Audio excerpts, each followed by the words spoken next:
on that. I want to go on here. This looks fine.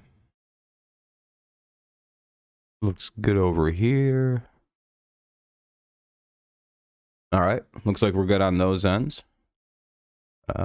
Once I get the notification, if I do, you know, we'll get going in about 10 minutes. Give it a few, maybe some people will pop in. Oh shit, there it is. Cool. Get that opened up. What's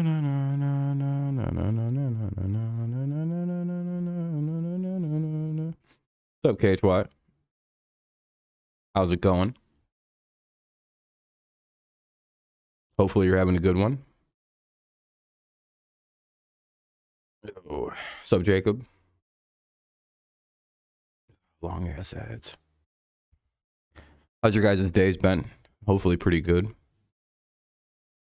It's allegedly snowing outside, but it hasn't dropped a single flake. What's up, stud? How's it going, man? Close that, reopen this, and good to go. What's up, Daniel? We actually have I actually have stuff to talk about tonight, so once we get going, I'll dive into my fun subject about quarterbacks tonight. I have a few quarterback stuff I want to talk about. Everything's going good. Tomorrow and for the rest of the weekend, I'm probably going to be pretty busy with writing, but a lot of it's just like editing and stuff like that, so it shouldn't take very long. Very little original creation has to go on this weekend. But it's the last week of the semester, finals week, so I have to make 2 portfolios. Bleh. A lot of thinking today. A lot of just getting ready for tomorrow. A lot of typing. Bleh. It'll be fine.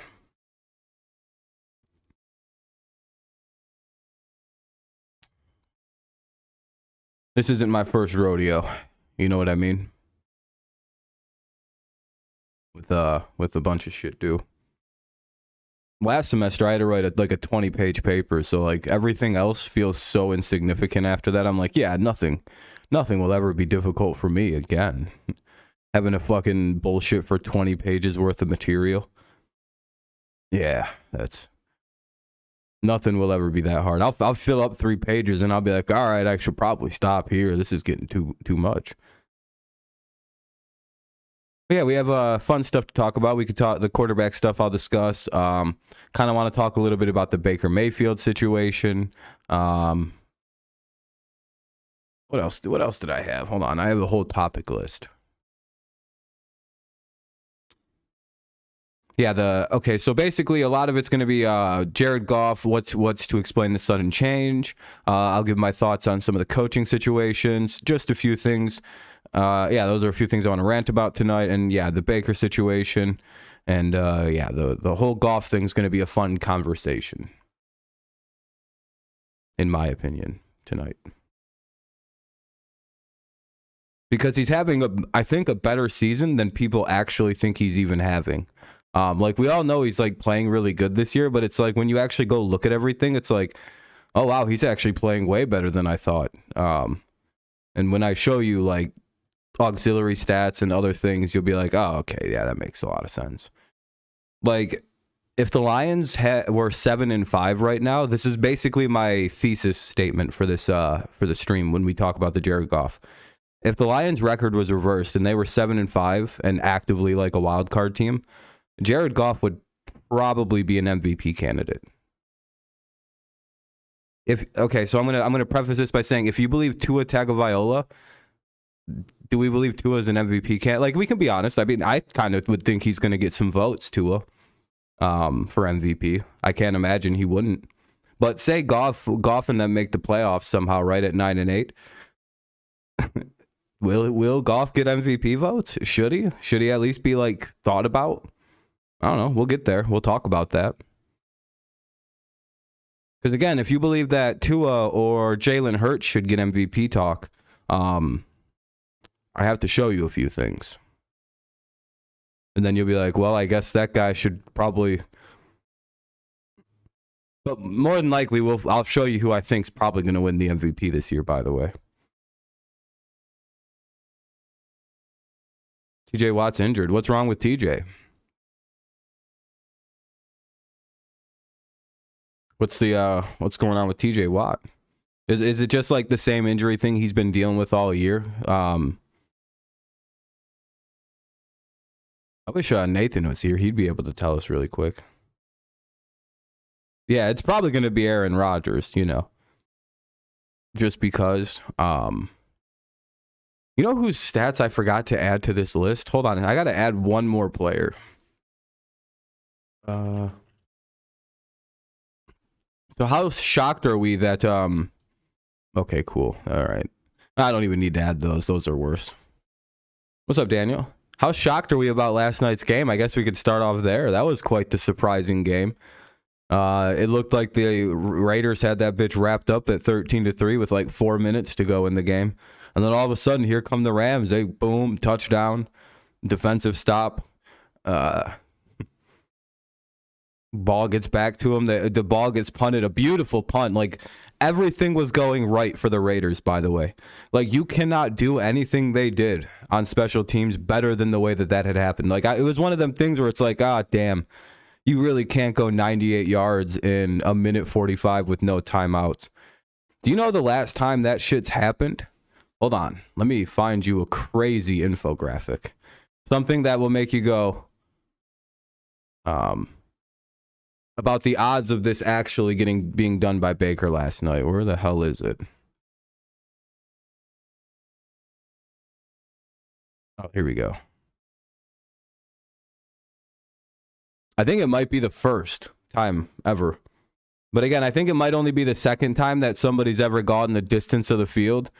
Well, that's one of the random ones. He's the first quarterback in the Super Bowl era to lead 2 13-point comeback wins in his debut with two different teams. He did it with the Browns and the Rams. Yes. But the more impressive thing I seen was, like, I think he's the second quarterback in the last 100 years or some shit, in the last 50 years, to do what he did, to go 98 yards with no timeouts in under 2 minutes. It's to win the game. Like, that doesn't happen. We can also look to the fact that he'd been there for 2 days and had never practiced, just had some walkthroughs. Like, it's almost unbelievable. It's one of them things where you're like, oh, damn, the NFL's scripted. Because it's so hard to believe that situation just happened the way it did. Everything had to happen within like hours of it happening with it did, or else they just probably wouldn't have played him. Like, it's so crazy. Like, this dude hasn't even had a actual practice with the Rams yet. There's like jokes that he'd never put on a practice jersey. He might not have. He probably doesn't even have those yet. Like, practice equipment is probably not.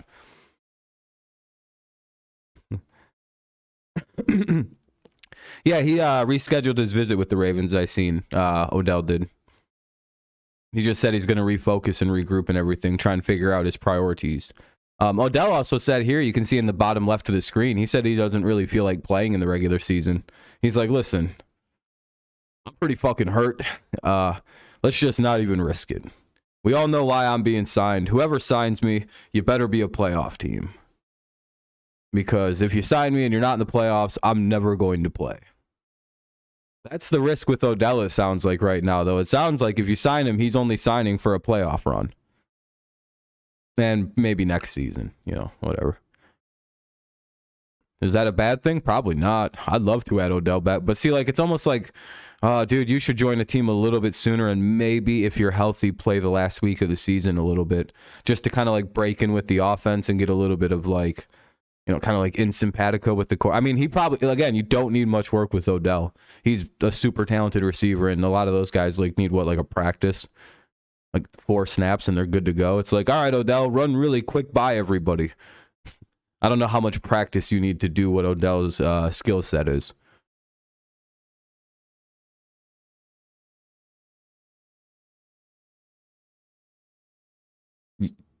That's a lot of negatives in that statement. You're saying TJ Watt will not play, so he's going to play?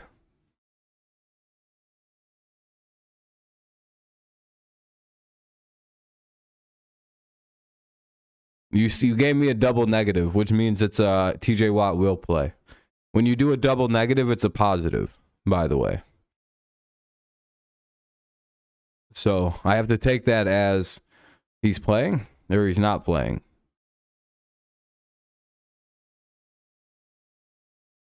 Is Lamar playing? That's more of the significant thing for that football game. Also, Saquon Barkley's hurt, so that's another big W for the Giants this season. TJ Watt's fragile. I don't know about fragile. It's just I think he had like a weird set of injuries this year. Plus, it's like, you know.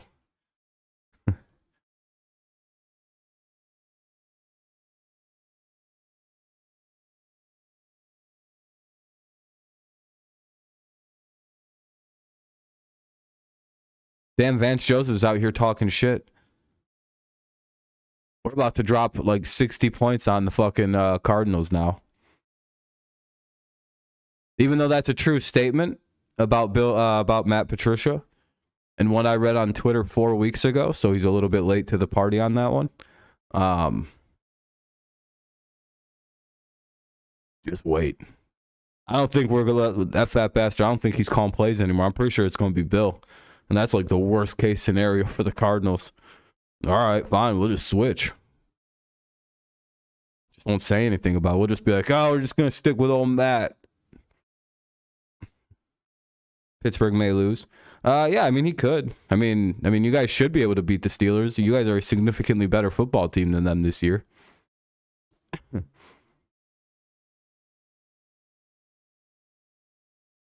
Giants upset Eagles in scoring explosion. Who are they going to score with? Barkley might be out. That's all they got left is Saquon Barkley, right? Like, what? The ghost of Evan Ingram's going to be out there catching touchdowns and shit? Like, in all honesty, what are we doing here with the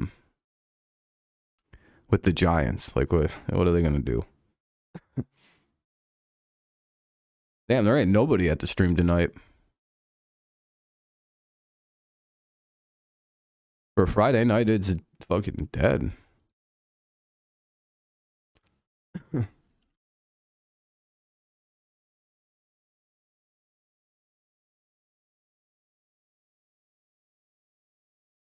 Damn. Thought there'd be a few more people coming tonight.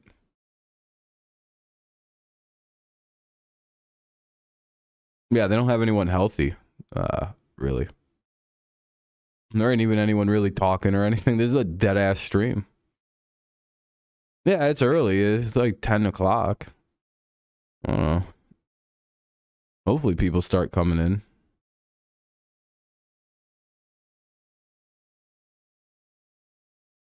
Nah, Burris is like 40 fucking, 3 years old at this point?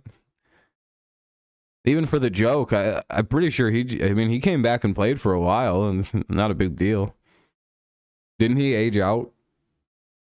It'd be a better joke if it was someone more recent, you know? Like, it's like, oh, why Plaxico? He came back and played in the NFL after that.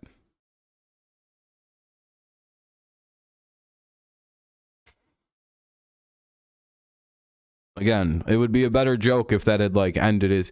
It'd be funny if it would be like basketball related and you're like, Gilbert Arenas was signed by, they found him in a gun shop. Like, because you know that, like, I feel like that effectively ended that. I don't ever know what happened to Gilbert Arenas. Where did he go? He got caught up with some guns in a locker room and like he just vanished. He was never seen again. Yeah, that's all. Plaxico's way too old. Again, if he wouldn't have shot himself, he was actually on a nice career trajectory. What's up, Tony? I do whatever wonder what happened with Gilbert Arenas. I know he got into trouble, but he was good at basketball.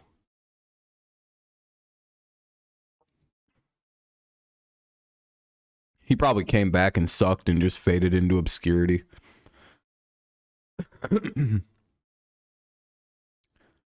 Greatest post-prison career was Michael Vick. Oh, he's still around? All right, I'm glad to hear he's doing okay-ish. Who ate Gilbert Grapes? Isn't that movie about that disabled guy? He had a few injuries and sucked really bad. Oh, okay.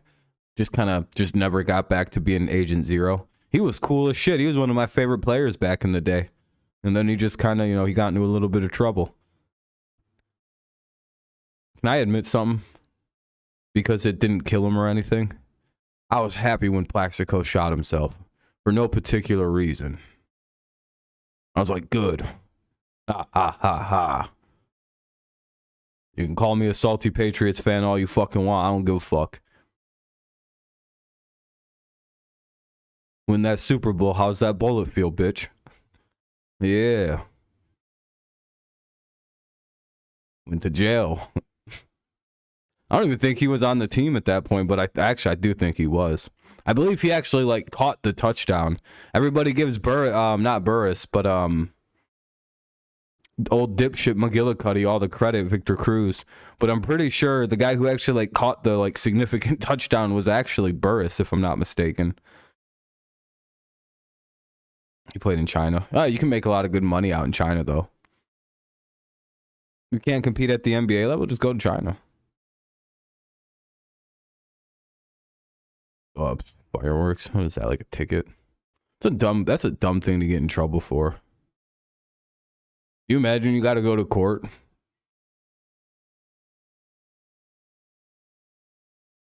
Oh yeah, that was stupid by fucking Plaxico. Bro didn't watch 8 Mile and go, yeah, I'll never do that. The whole time in prison, nobody cared that he was in an actual NFL legend for that state he was in jail in. They were all probably making fun of him, calling him Cheddar Bob and shit because he shot himself in the dick area, basically. Hilarious. Literally one of the 5 funniest things I've ever seen in my whole life was that situation, because it's like, how do you Cheddar Bob yourself in real life?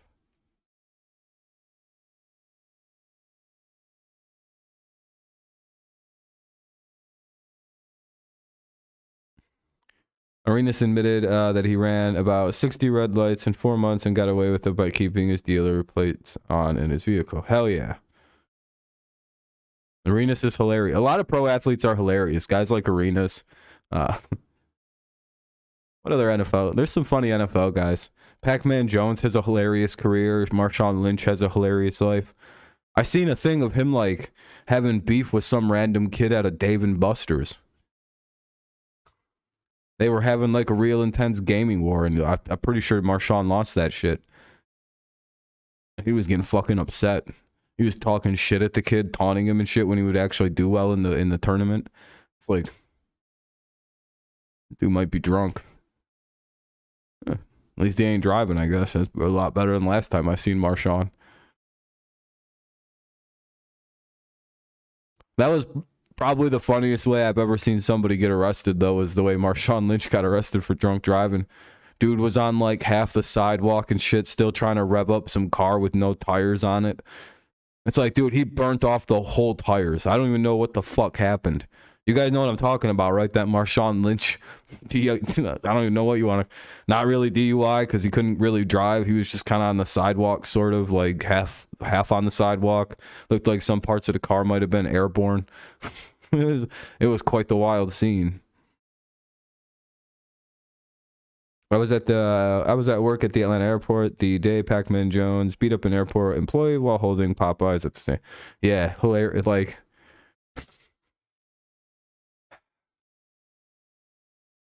I love NFL players. They're always there's always just hilarious shit that happens around them. Again, as long as they're not killing anybody or beating up women, everything about what I think their whole lives are just hilarious. Just why would people mess with them like that? What's up, Amir?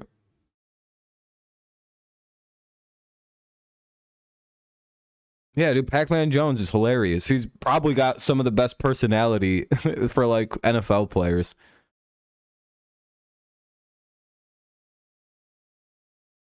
Yeah, and he brought guns up in there too. What an absolute idiot.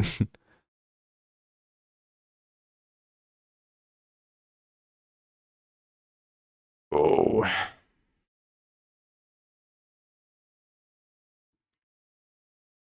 I just don't see it. Giants upset Eagles in scoring blowout. Yeah, I don't know, Amir. Like we were just kind of talking about that a little bit, and it was like that's what one of the bold predictions are here by NFL.com, that you guys beat them in a scoring explosion. I'm like, I don't.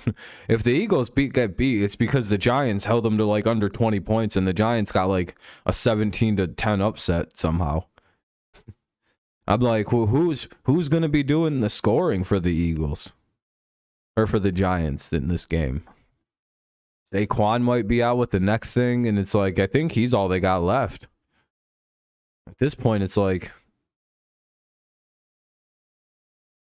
again, yeah, I don't ever discount division stuff because, again, those are always the weirdest football games. You can never really, like, those are like the riskiest games you play. If you want to like go undefeated, the hardest part is going to be winning your division. Like, those are the 6 hardest games of the season, unless you got like, you know, some dipshit team in your division, or you're the Patriots from 2002 to like till Tom left. And kind of Miami sometimes.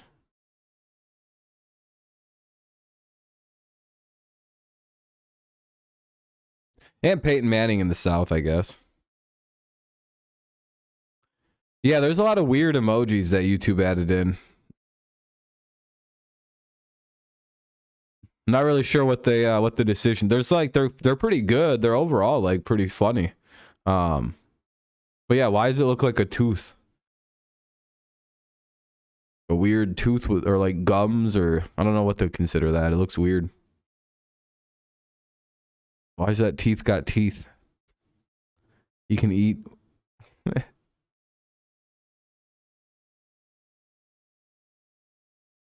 Yeah, this stream's just not going anywhere tonight, is it? Just not getting off the ground. It might, though. Never know. It's only been on for 20 minutes, so. No, I don't think Cowboys will win the NFC East. Not trying to be like mean or like, you know, kind of like crude to your team or anything. It's just like, well, I don't know. Have you seen the Eagles' schedule? It's kind of a joke.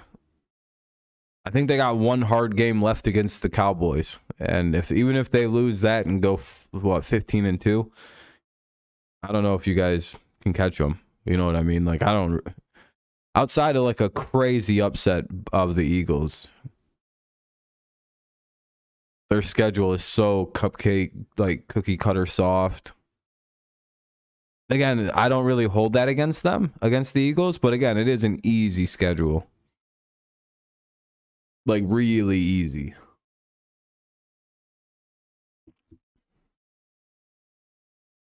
Oh, come on, you don't want that. Well, actually, I don't know. You guys have like a weird blood feud in the NFC East. Especially Cowboys and Eagles fans. I forget that you guys have like a blood feud. You guys were the only ones that like cheered on Dak breaking his ankle that one year. Or no, that was Eagles fans. I forgot about that. You guys probably don't forget. But I've always wanted to ask Cowboys fans about this.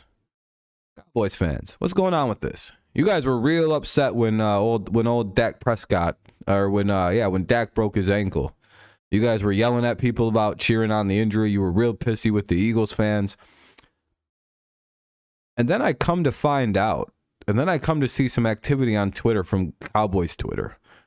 You guys were all like tee-heeing and ha-haing about Chase Young still having an ACL injury going on. What's up, Nicholas? How's it going? What's up, Jacob? You might have, but it was a while ago. So I've always wondered why Cowboys fans feel like they can mock other teams' injuries now when they demanded the whole NFL feel sorry for Dak Prescott when he broke his ankle very clean with no ligament damage. Yeah, you gotta leave. Hell yeah, that's always a good start to the weekend. Oh, dude, they're like the biggest hypocrites. I didn't see one Eagles fan saying we should feel bad for Carson Wentz, so I let them talk shit. Yeah, Eagles fans didn't cry for everyone to not fucking for everyone to feel bad for Carson when he tore his ACL. Cowboys fans were literally cheering on Carson Wentz's torn ACL, and they're like, "And what? Carson Wentz isn't? He's a fucking stand-up citizen just like Dak is. They both are."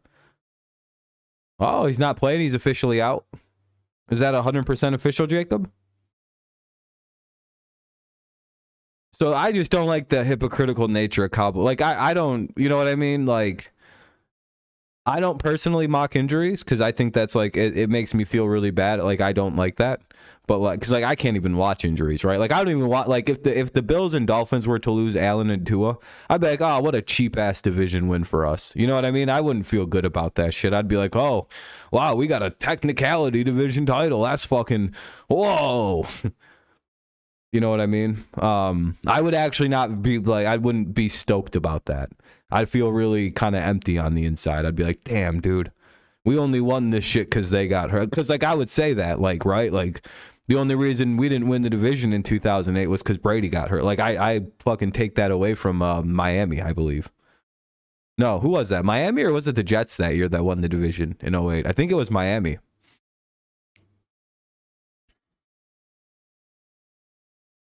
Well, I think every fan base says that this is the year, to be fair, stud. That's why I thought it was 2008. ESPN has Cowboys at 50% chance. I mean, if they've got, you know, they're the Cowboys since Dak has come back. Do you know they're averaging 37.2 points a game with that defense? That's absolutely fucking insane. Over a 6-game stretch, I believe at this point, they're averaging nearly 40 a game. That's really good, you guys. That's an insane amount of points a game. That's like what the Lions were doing at the beginning of the year, and everyone's like, what is this offense? So, I don't know. Again, I have no problem with people when the way they react. It's just, I just don't like when I see Cowboys fans cheering on and like being shitty about injuries when it's like, you guys literally like were fucking like tisking at Eagles fans for cheering on the Dak ankle injury. That was weird. Yeah, he does make some bad picks. I mean, that's part of his game. 49ers are going to crash and burn with the Purdy boy. Yeah, I don't know. I think that ends this weekend against Tampa, to be honest, KHY. Cowboys have a lot of weapons. I don't think every fan base said this is the year. I mean, I don't know.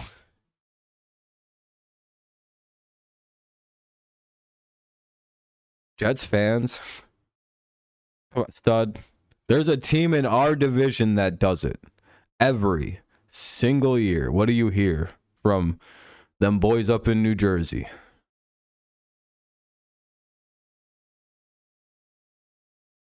Yeah, they were bitching. They were crying up a storm, Dallas fans were.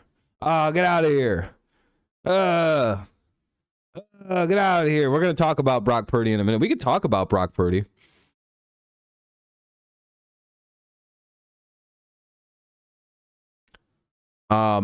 Yeah, that's kind of my assessment. Unless Brock Purdy is actually just like a secret weapon. I mean, he could be. We don't know. He's a rookie. We can't really make that assessment right now, you know? He just kind of raw started. Tampa's going to be like a weird good test because like they're also like Tampa's defense is so good nobody knows it. Like I feel like nobody ever talks about how good they are. They just every single game they could win because they only give up like 8 points a game, it feels like. It's like, you go look at every Tampa game, it's like 10 to 13 in the fourth quarter. It's like, what is this? It's kind of like Denver's defense. No one really talks about it because the offense hasn't been good enough to make it look better. Yeah,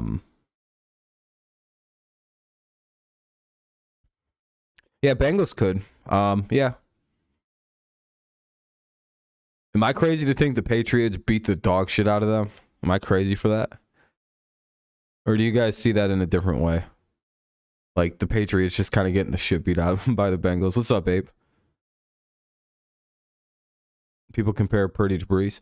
I could see some comparisons, but like I got to see a little bit more. I got to see a team like not because like one of the major advantages that Purdy had in that game is that the Dolphins defense is already not very good, right? Yeah, I seen your score, Abe. And no offense, again, Dolphins fans, your guys' defense is like what, fucking bottom 25 in every category. Like, we may actually be able to beat you guys because of that, by the way. Like, playing us might not actually be as easy as you think it might be in the coming weeks, because we shredded Minnesota's defense. We threw for 400 yards, just so you're well aware of what we can do now. So guess what? We can throw. Oh, shit, you can play run defense? Uh-oh. Well, guess what? Never mind. You guys will probably beat us still, because our offensive line is kind of Actually, not going to tell anybody what I know, but I figured out we got a new right tackle. I think we made Connor McDermott work, by the way. But whatever.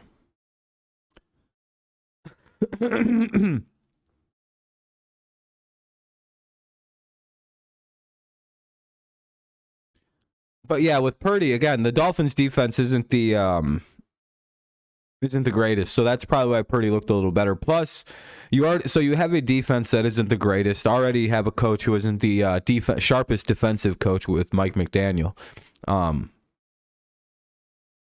Then you prepare all week to play Jimmy Garoppolo, right? You prepare for one version of the 49ers, thinking you're only going to see the San Francisco 49ers offense led by Jimmy Garoppolo. And then here comes Brock Purdy. What do you guys do? Oh, he plays it. This is a different. Guess what? The offense switched too. It went from the Jimmy Garoppolo offense to the other quarterback offense. It's called simpler offense. And that could actually fuck a defense up badly if you don't prepare for it. Again, the Dolphins are ill-prepared for whatever the hell that was going to be. The Buccaneers won't get caught flat-footed because they have at least a week's worth of tape on it.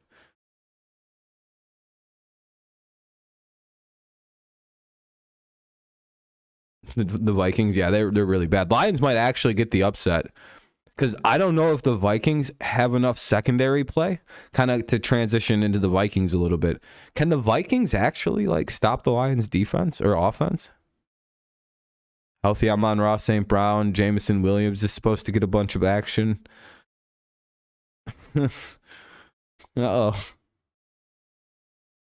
But anyway, let's go. Let's kind of focus back on Tampa or the 49ers a little bit in Purdy. Could Purdy be good? I don't know. You know what's funny? A lot of people have said like the Vikings could be 1-11 if all those other games went the other way. No, I think no, KHY. I think it's like all of their games. I think they have 0 blowout wins. I'm pretty sure like every single one of their games could have gone the other way. Do you know that if you like the other way is true as well though? If you look at them the last 2 seasons before this, they could have 25 wins across 2 years that are missing in 1-score games.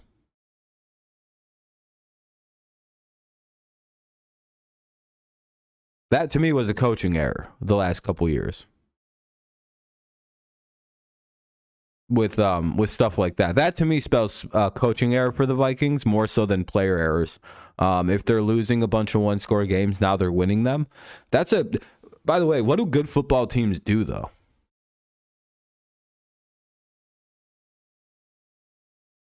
Do they only win in blowouts? Like, okay, so like this may be confusing, right? What team do you trust in a closer game, the Eagles or the Vikings?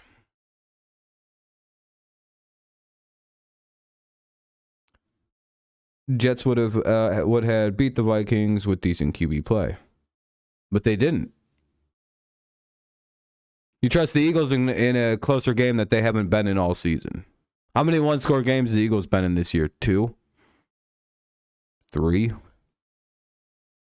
Vikings have been in like 12 and 1-11 of them. Pretty sure the Eagles lost one of their like 4 1-score games they've been in. No, you guys are like thinking about this weird. I'm talking.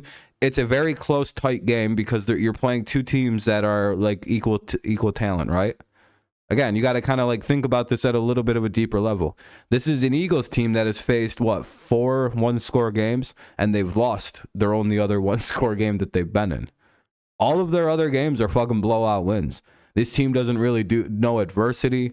They don't really play from behind at any point. It's one of them things where the Vikings play in 11. I think all of their wins are one-score wins. So they're always finding ways to win. They can play in one-score games. They're very comfortable in close games, late games. They don't mind playing from behind. They don't mind any situation where they're not winning. We don't know if that's actually the case of the Eagles. We don't know if they'll start panicking like they did against the Commanders. We don't know that. You know what I mean? We don't know how, like, we've seen what the Eagles do when they've been behind. The Commanders game, they panicked and were just throwing bombs. Like, their complete game plan went out the window when they fell behind. That was like, they panicked against the Commanders. Yeah, I don't count the last second TDs. Those are bullshit. I don't know, because I don't really trust the Vikings in prime time because their quarterback's a bit of a dunce. But they beat my team in prime time, who are typically very, very good in prime time. So it's kind of baffling. They've got a good head coach. I actually think Kevin O'Connell's a really good head coach. He did. You know how I could tell he was a good head coach? The Vikings coach, not because he's winning a shitload of one-score games. That's kind of self-explanatory. But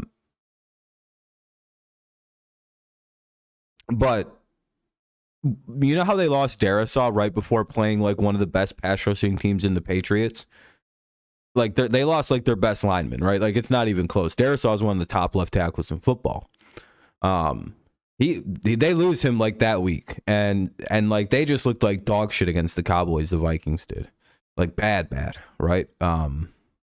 Because they lost him and they didn't know what to do. So they go and play the best pass rushing team in football at that point, the Patriots, and they completely eliminated our pass rush. They just started like quick passing it, they eliminated the like effectiveness of not having Darisaw would make. And I went, yeah, that's a really good coach. It was really quick for me to like, I was like, oh, okay, he knows what he's doing. Because he like switched that line, but like they didn't have the time to prepare against the Cowboys. They lost their line in the game. They came into the game against the Patriots with like line woes, and it didn't even look like it. Still scored 30 points. Didn't even bat an eyelash. They looked like sharper than they looked back again. Like that was to me the sign of a coach that went, all right, now we know what our problems are. We can work around this and develop a game plan around this. And that was like, I was like, all right, that's a good head. That's a dangerously good head coach. Like that's fundamentally understanding. Like, all right, we don't have a tackle right now. We have to get the ball out. KHY, I don't agree with that. He's clearly a good head coach, man. He knows how to run an offense. That's very, very, very evident. You don't replace Darisaw with some like unknown tackle and then neutralize fucking Judon for an entire game that way. That's crazy.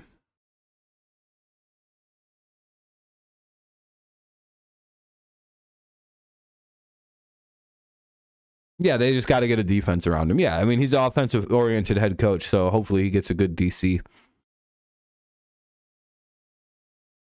be good for him. Well, and they literally lost Darisaw in the game and their other tackle in the game. The Vikings lost both their tackles in that game against the Cowboys. That's why it was so easy for them. To be fair, though, I mean, Nathan Rourke, where's he from? Flores to Minnesota. That'd be a good pickup. Just imagine the Lions could do the unthinkable and win out to make the play. They got to win. They got to go 4-1 and they can make the playoffs. Ohio State. Okay. I thought their quarterback was Stroud.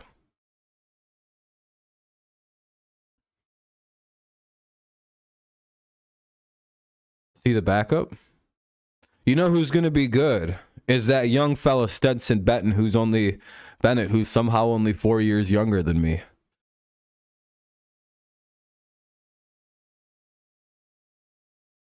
don't even know how that's possible.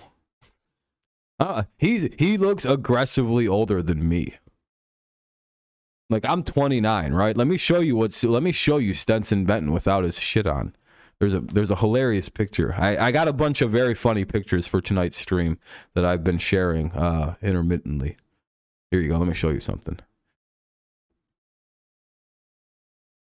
There's so many funny things to look at in this picture here.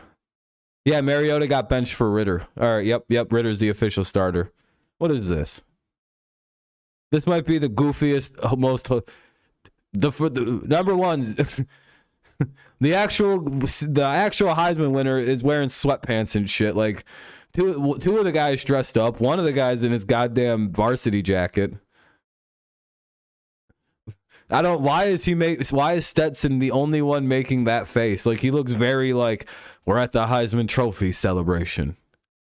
And the other guys just look bummed out that Stetson even got selected. They're like, this cheapens my experience. This feels like we're getting ripped the fuck off because he's here.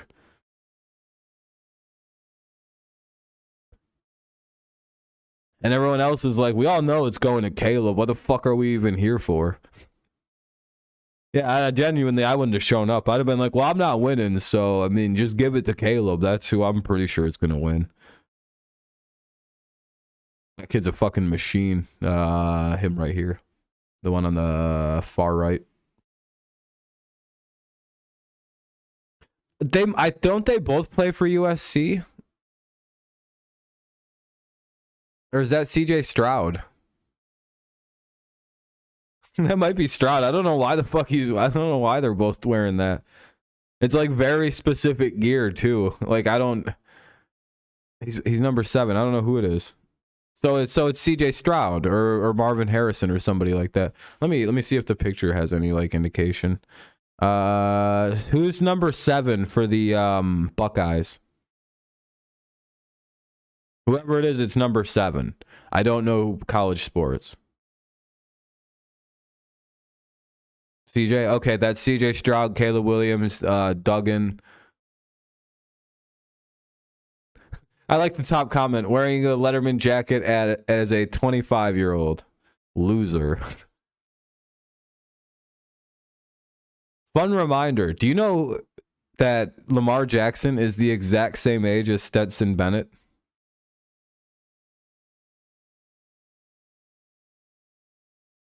I think you're right. It is the playoff gear. I know what it is. It's funny that they're both wearing it.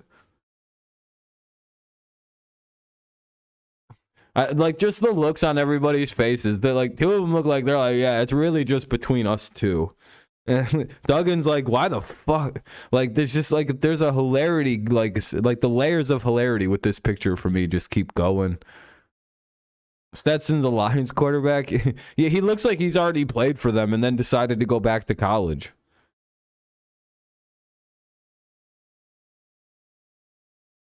Like, in the NCAA let him back in. They're like, listen, we know you didn't want to get drafted there.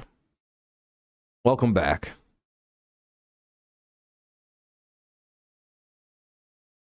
Oh, yeah, that is true. I don't know. Yeah, it's probably just bowl game gear. I don't know. They're nice sweaters. Poor Duggan. Dude, they all just, none of them are like looking at like the same spot. Then there's Stetson Benton just like hard mugging the camera. I don't know why that's so funny. He's just like, oh yeah, I might win this bad boy with my 20 touchdown passes. Really not too sure how I got nominated over Blake Corum, but hey, you know, win in Rome.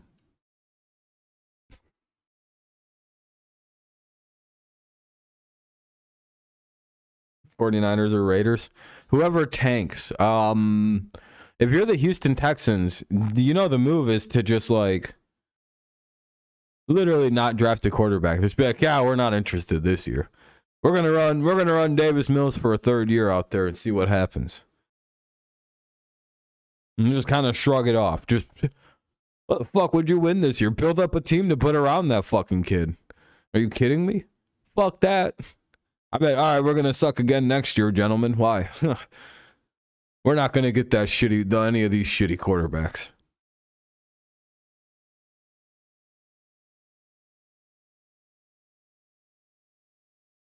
Yeah, stud. I've often thought, yeah.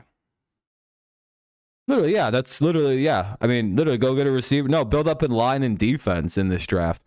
If I'm the Texans, I sell off my number 1 pick. I don't even give a fuck. Who wants it? Give me a bunch of your picks. Who wants it?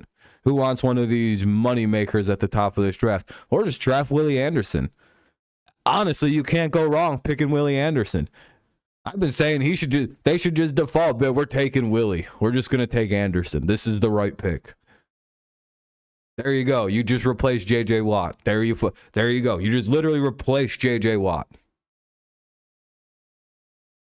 Or trade away the pick. Draft Willie or trade the pick away. Literally auction it off, and if you don't get exactly what you want, like down to the T level of like picks you want, be like, all right, fuck you guys. Watch this. Willie Anderson is now our pick. You could literally have team by the balls with this number 1 pick this year. You could draft Jalen Carter if you want him. What's up, Kenny? Yeah, I think one of my least favorite things is like the quarterback. I call it the savior quarterback myth. You very rarely are going to find Joe Burrow. That's not common. You don't find that. More often, you're going to find Mac fucking Jones.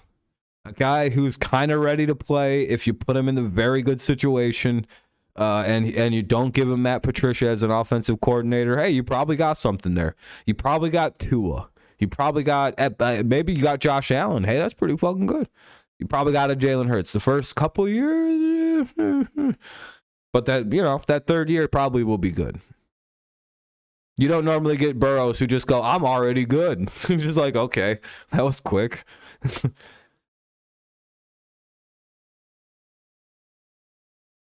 Joe Burrow will bring a Super Bowl to... Yeah, 100% he will at some point. Yeah, I hate watching the draft every year when you know it's going to be... Yeah, I feel so bad for quarterbacks that get put into bad situations. My day was good. Kenny, how's your day going? You want to watch The Grinch? The Grinch. It's a good movie. I like the Jim Carrey one. You ever think like there was like a perfect role for one specific person? Like like nobody else could have been the live action Grinch, I don't think. Like you can't actually remake that. Like who would be the new Grinch? Who are you gonna find that could actually sell the role as the Grinch other than Jim Carrey? Like that's literally just a done movie. You can't remake that one. That's just all right, well, let's just put it in the pile. That's finished. The Grinch is done. What do you mean we can't remake it? Why? What are we gonna do? Replace Jim Carrey somehow with some better Grinch? You know what I mean? It's one of them things.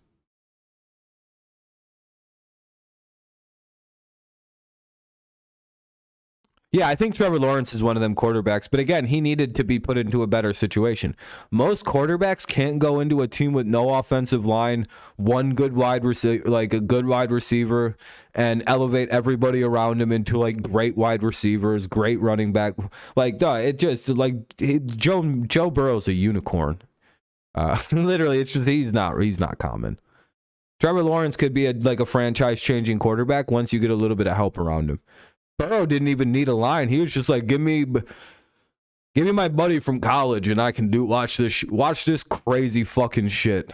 Literally, that's basically what happened in Cincinnati. They went, don't even need a line. Just go get me motherfucking Chase.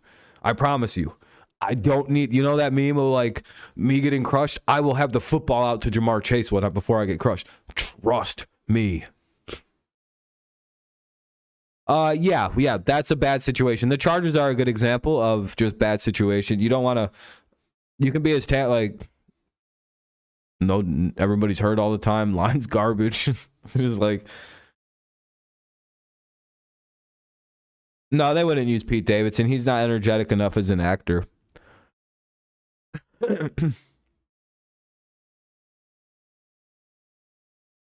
Like Jim Carrey was very like physically loud as an actor, you know what I mean? I don't know. Like again, you know, so I don't believe in the savior quarterback myth. That's not a real thing. That's why I think you should, the Lions, if they do replace Jared Goff, not maybe this year or next year, Could you imagine being the rookie quarterback that the Lions decide to go with in 2 years or in a year? You're going to be stepping into an offense with like a veteran Amon-Ra St. Brown, a veteran-ish, like, dude, like Jameson Williams. You're going to have Swift. You're going to have this like super fucking team, great offensive line, a great defense around you. You're probably going to have a pretty solid coaching situation, a pretty good line. Like, that's an idea, like unironically, an idea situation is the Lions in 2 years for a rookie. Like, you remember what Dak Prescott got put into as a rookie? That's what you want to put a rookie into. That's how you elevate like an average ass rookie to a great rookie. Look at rookie Russell Wilson. He was put into a phenomenal situation in Seattle. Like literally like great line, great running back, good set of receivers, phenomenal coaching, phenomenal defense. Like, and he won a Super Bowl. I don't know if he was a rookie. He was a second-year player, right? But again, he immediately succeeded in the league because of the team he was put around. Instead of putting him on like the fucking Jaguars, where he probably wouldn't have lasted, Russell Wilson.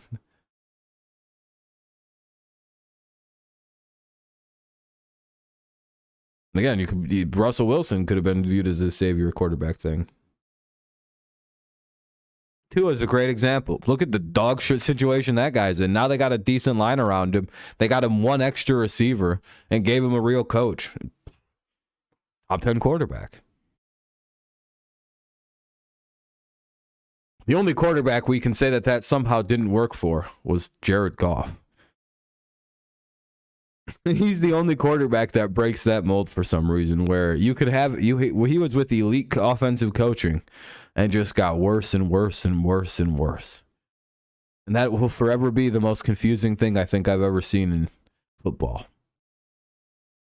Was it a confidence issue? What happened to Jared Goff in Los Angeles? I think that's a good way to start to transition to one of my main topics of the night, is the Jared Goff topic.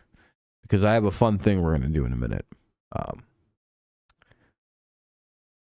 don't know. It's just quite I don't know what fell apart. Is it the same issue we're seeing now with the Rams? Because, last year we seen Stafford with the same offensive line turn that around and, unironically, start doing rather well with that team with, so I don't know.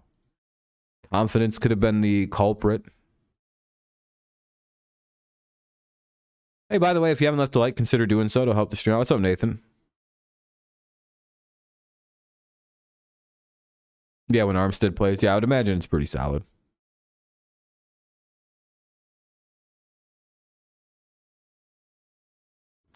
But I think about Goff this year, right? Because it seemed like the confidence fell apart. Maybe it's everybody was just saying he didn't really do anything and it was all McVay through him. All right. So I have a question. So this is the way I want to start this off this night with the Jared Goff discussion. We're going to play a game really quick. Who do we consider to be the top 4 quarterbacks this year? Would you guys agree with me? Like overall, you would say Mahomes, Hurts, Tua, and how many other guys' stats do I got? Yeah, we'll just use those 3 guys. Would you say those have been your best 3 quarterbacks of the year? Hurts, Tua, and Mahomes. Those are your 3 most likely guys to win MVP. And Allen. Allen is kind of like an outsider because he's had a few really bad games.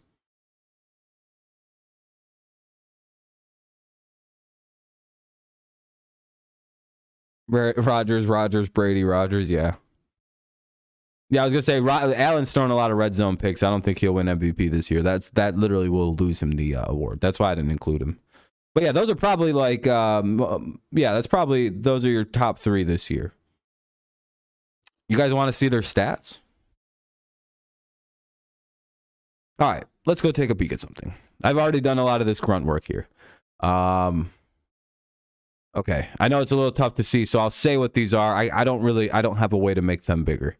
All right, Tua's stats this season. He has a 68.1 completion percentage, very solid. A 2,859 yards, very, very good. 21 touchdowns, pretty solid. 5 interceptions with a 112 QBR. That's pretty good. I would say that's it. Hold on, let me do something here. Let's bring myself to the front. There I am. All right. All right, so that's pretty good. MVP candidate stats? Yeah, I would say so. Okay. All right, let's look at Jalen Hurts. Let's look at Mr. Hurts. Let's go in reverse order of Tua, Hurts, Mahomes. Jalen Hurts has a 68.1 completion percentage, just like Tua does. They're both at 68.1, pretty good, very high. You always want to be completing about 70% of your passes. Anywhere over 66 to 65 is pretty much anything higher than 65 is great. 2,900 yards. 2,900 yards. So a little bit more than Tua by about 100. 20 touchdowns, so one less than Tua. Only 3 interceptions. That's really good. 108.3 QB rating, so just under Tua. So that's Jalen Hurts this year. Very good. I would say that really, really good. And then Mahomes, who I think is probably going to win MVP. 65.7 completion percentage, which is a little lower, but he's got 3,808 yards, 30 touchdowns, and 8 interceptions with a 104.9 quarterback rating. Now, those are probably your 3 best. Kirk Cousins is behind. I think Burrow's a little bit behind. And everybody else is pretty much behind those 3 guys. Let me introduce you to a new challenger has approached. Wrong screen. 64.9 completion percentage, just in line with pretty much in line with all those guys, I would say, right? That's not that far off. 3,022 yards for this quarterback. Wow, more than Mahomes or more than Allen and Tua. That's pretty crazy. 19 touchdowns, so right in line with the rest of them. A little bit less than the other ones, but only 1 less than Hurts, 2 less than Tua. 7 picks, 1 less than Mahomes, 2 more than Tua, 4 more than Hurts. Not that big a deal. And a 95.7 quarterback rating. Yeah, Aaron Rodgers will probably win MVP, to be honest, but. So when I see all those stats, I'm like, damn, that guy's like the 4th best quarterback in the NFL this year. We're looking at all the numbers, pretty close. That's Jared Goff. The numbers I just read are Jared Goff's numbers. Believe it or not, 3,000 yards, the second most, I think, maybe third most in football. 19 touchdowns, 7 picks, and 65% of his passes completed. Yeah, I don't understand. Like, that's a good quarterback. Like, that's right around the MVP candidates. Right? We all agree that those are the 3 best quarterbacks in football, and Jared Goff is right there. His numbers aren't that far off everybody's. That's fucking wild, isn't it? To look at that. To actually, when you visualize, what his numbers actually are next to, the other guys that everybody's saying is, the 3 best quarterbacks in football right now. Yeah, he's playing as good as Mahomes, as good as Tua, and as good as Jalen Hurts is this year. 100%. They were scoring 30 points a game for the first 6 weeks of the season. Yeah, Goff has a line and very good wide receivers. A fucking slew of weapons at receiver. I just thought that was quite interesting, and I thought that's one of them things that, everyone says Goff's having a good year, but then people kind of fight on it and say, he needs to be replaced. Does he? Is that a pressing need if you're the Detroit Lions right now? Before Ben's retirement, people made a slim case he was a slim dark horse. I remember he was. Yeah, I remember that. Ben came out of nowhere and just dominated. Yeah, I remember that. I remember he had a resurgent year, didn't he? I just think it's kind of interesting to look at how much Jared Goff has improved. And I guess my big question is, why do we think Jared Goff has improved so much this year? It can't just be the offensive line. If that's it, then... I mean, why did Stafford win a Super Bowl with that same line?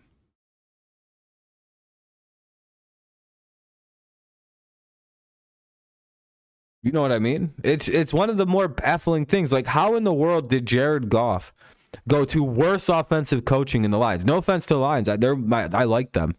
But, Sean McVay's like an offensive genius. That's, not a joke at all.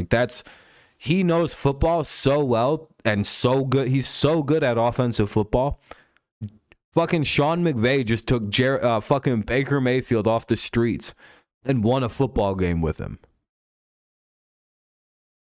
That's how good McVay is at like game planning and shit and like scheming up offense, but he couldn't get Jared Goff to perform like this anymore.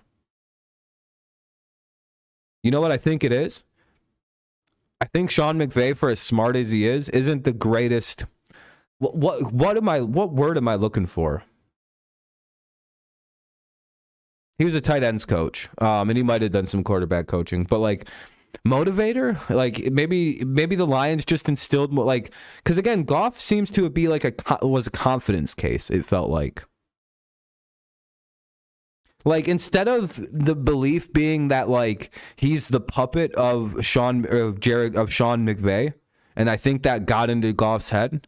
I think him just being like, no, you're the leader of this football team, Jared. We kind of need you to win us some football games. You've been to the Super Bowl. What is that? You know what I mean? And I think he went, wait, you guys don't think I'm a puppet? No, you're like the best quarterback we've ever had on this team, actually. What about like technically Stafford didn't win shit. You've been in a Super Bowl. We're just gonna listen to you and kind of follow you. Like, that actually could be a thing in that locker room because he's very well respected by that football team. Like, he's very clearly their captain. And it's like one of them, and a couple of the defenders, Jamal Williams as well. But like, they all really like him. And it's very interesting. Yeah, Campbell's clearly a very good players coach, and so is Sean McVay. No one has ever said he isn't. But something weird was going on there. McVay wanted to push Goff to the next level. Now Goff is showing off the mechanics he didn't. Yeah, I don't get it. Like, what? Like, do you guys see how much better Baker looked with McVay after 2 days? He looked like Baker Mayfield again. It's just like, how in the fuck did he fix Baker instantaneously? Like, it's like fucking, how the hell did Dan Campbell do what McVay couldn't? It's baffling. I don't understand it. Do you think Jared Goff just like, but he couldn't fix fucking McVay. He couldn't fix Jared Goff. But like the Lions got him and went, oh yeah, no, this is how you play Jared Goff.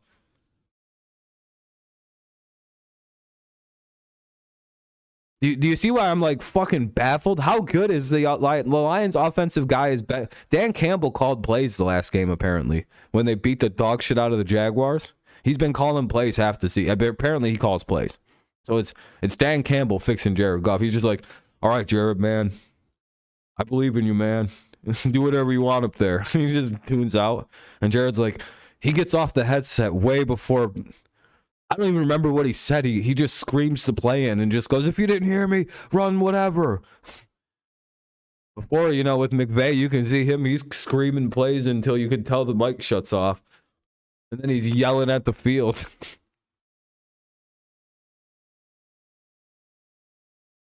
Yeah, that probably helps. That definitely does help. But it's just I just don't understand how you could be like so like I don't know.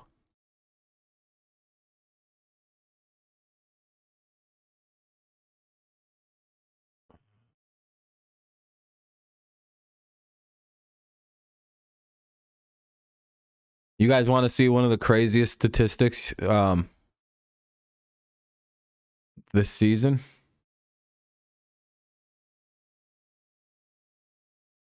If the Lions played the Vikings again, that would be the worst case scenario if you're the Minnesota Vikings. You guys want to see a baffling thing? All right. Here's a reason number one why Matt Patricia should be shot out of a cannon. Do you think if Baker didn't have two horrible coaches that wouldn't have even been coaching the tables? Yeah, Baker could be. If Baker was in a better situation than the Browns, sorry, Max, but you guys are a fucking QB hellscape, he probably would be a very good quarterback in this league. Yeah, I fully believe that. I think the Rams are going to hold on to him because Stafford's in big trouble career-wise with that neck injury he's got going on. So he's going to even weigh out even if he wants to keep playing, it looks like. So if I'm the Rams, I'm just keeping Baker. Be like, yeah, just run with it. Fuck that. We don't even have to really, because Baker can move around. Yeah, and Baker can actually kind of move. He's like elusive. He's not a good, like a mobile quarterback, but he's like tough to sack. And him and McVay are a perfect fucking pairing. Like, that is a great quarterback coach pairing. Baker's got the same kind, like, they're like the same kind of fired up, kind of weird guy. Like, they fit, they look like they fit well together. Like, you know that fucking McVay isn't going to care that Baker's all fired. What's up, LeBron? That Baker's all like fired up and like losing his mind and shit. Like, and McVay, it kind of looks like McVay fucking goes crazy too. So it's like a good thing. Look at this chart, by the way. You guys know what this is showing you, right? All right. This is the bottom line here is the amount of times, the percentage of plays that you'll see a team run play action. The Dolphins run it about, I don't know, 34% of their plays. They're the most play action using team. Let's go look at the least using teams. 15% is the Patriots. Saints and Bengals. Bad line, bad line. Shocking that they're not doing this.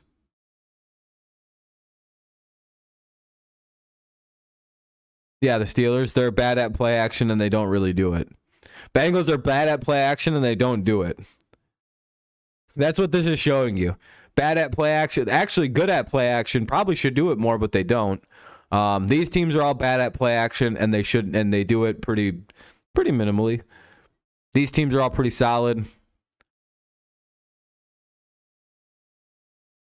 This is the most efficient team in the NFL at play action passing.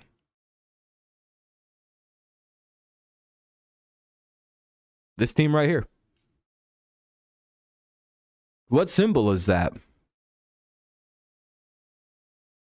You guys have no idea how much I want to punch something right now. Every time I see this fucking stupid chart, I'm like, wait a minute. We're so much more efficient than we're twice as almost efficient as the rest of the league in fucking play action. And we only do it 15% of the motherfucking time.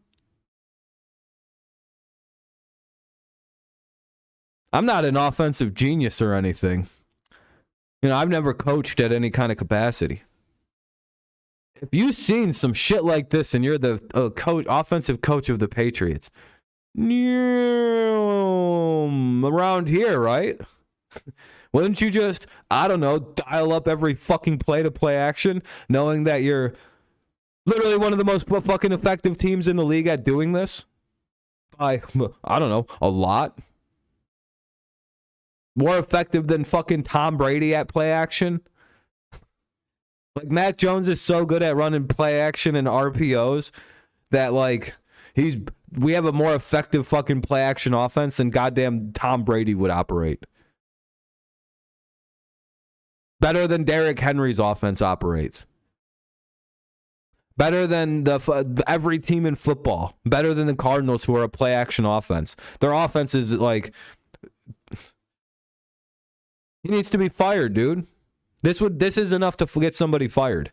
This shouldn't be a thing. Like, we should be down here if we're only going to call 15%. Why are we like we know that the Bucs are probably going to get their head coach fired. They don't have an offensive line. Like, what is this? Why are we not calling plays? What is this? Like, our offense is struggling and we're very good at play action. It's just like, oh, yeah, let's just not do any of that.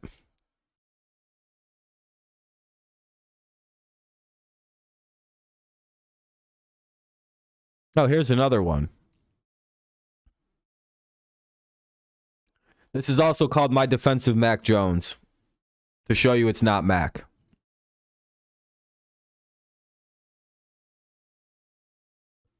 All right, what's this say? Yeah, and they even run more play action than we do. Early down strategy. Skip third down or set up third and manageable. Average third down to go distance. The Patriots are at about 7 and almost 8 yards to go. Yeah, he knows how. He's a very good defensive coordinator. He knows exactly what he's doing. And our conversion on first down rate is just over 20%. Behind the Rams, Colts, or in front of the Rams, Colts, and Titans.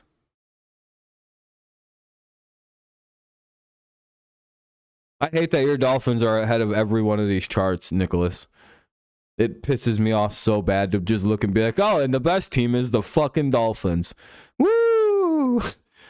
Fuck, I hate that so much. Please, God, please hire somebody. Please, can we hire let's go hire Belichick's daughter. I'm sure she's a good offensive coordinator somehow. Yeah, and guess what, Nathan? We're worse at third downs than you guys are. Yep. Look at that. You guys are averaging only 6.5 to go on third downs. We're worse. We have way more yards to go on third down, and we convert them a whole hell of a lot less than everybody. But hey, at least we're better than the fucking Titans at it. You know, a team with Ryan Tannehill at quarterback.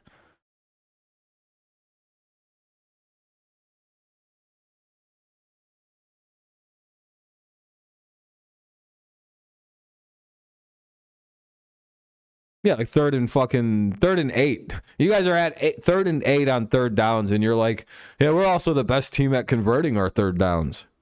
Oh, so third and long ain't shit to this Miami team. Good to know. By the way, that's a bad stat for you guys, by the way. That's a little alarming. That actually would be a little alarming to me come playoff time, by the way. That you're at 8 yards almost on third downs. Playoff defenses, that's not good, by the way. That's actually like, you don't want to be near this line. You want to be kind of like down here.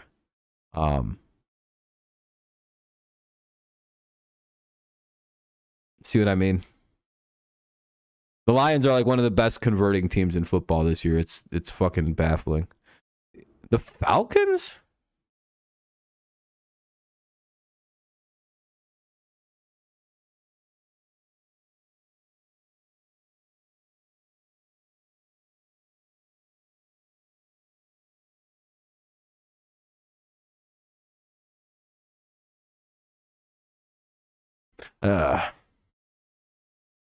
Just something to keep in mind. You wonder why the Patriots don't have any offense? Well, because we don't do the thing our offense does best. You would think with a running back like Ramondre Stevenson, you'd utilize that in play action. Like, it wouldn't even be a question, right? Or am I crazy to think that, like, you know, having one of the more fucking fearful running, like having a running back that strikes fear into defenses should like actually, no, 100%. That's the move. We've kind of hinted that. A lot of people think that the reason the Patriots just kind of bit the bullet and went with Matt Patricia this year is because we're like, I think Bill O'Brien's he had 1 year left at Alabama, and I think we can get him back now. I'm not gonna say that that's I think what their plan was, but boy, does that kind of seem like that's exactly what they were doing, doesn't it? Because it kind of just feels like it's like, well, what was your guys' plan? Well, we necessarily actually didn't have one. We were just kind of waiting until Bill O'Brien was available. What? That's your plan? It worked before. Texans were scoring points all them years, their defenses, and you know, we're just not gonna let him handle player personnel decisions. Hopefully.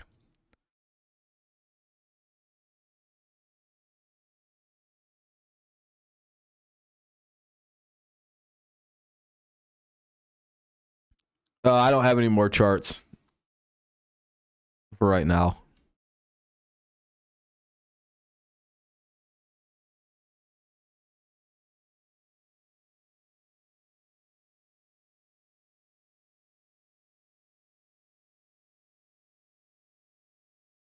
Yeah, I thought it was interesting to look at stuff like that and be like, oh, so literally it's not Mac Jones is actually performing very well when he's put into the situations he does well in. You know, it's very fun to talk about.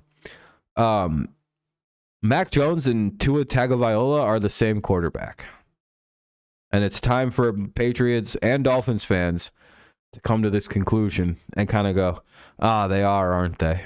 It's just, dude, they were like the same quarterback in college. They're like the right and left-handed version of one another. What's up, James? Appreciate that, my friend. I appreciate it. Their development is similar. The situation, like, it's so similar. It's so eerily similar.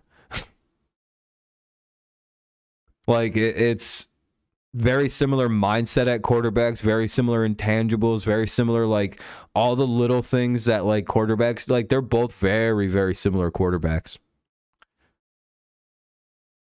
Both very hard on themselves after bad performances or losses or anything related. I think Jalen Hurts is also very similar to them. Like, they're very, very identical quarterbacks. In my opinion, it's hard to find, like, notable differences other than, like, obviously Jalen's a little bit better of a runner than the two of them. Mac is maybe a little bit more intangibly solid than the other two. And I think Tua's a little bit better of, like, a thrower, just, like, fundamental better thrower than the other two. Like, they all do something a little bit better than the other one, or like the others. Jalen Hurts by quite a bit with his athletic ability, but, like, Mac's way better than him at throwing, and so is Tua. But I don't know. They're clearly, like, the best versions of whatever Bama has ever produced at quarterbacks. But Tua and Mac are, they're like, because, fucking Hurts went over to Oklahoma, so it's kind of hard to, it's like, yeah, you can claim you went to Alabama. But Mac and Tua are very, very, very similar quarterbacks.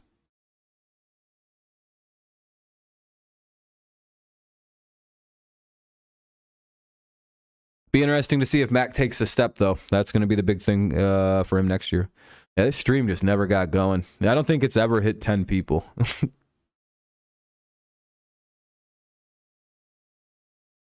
I said, every so often, this channel just for some reason, just a dead stream. I don't know what happens. It's a Friday night and no one wants to come hang out. Guess everyone's busy.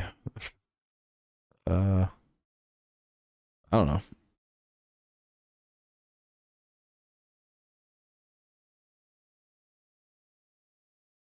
Who knows?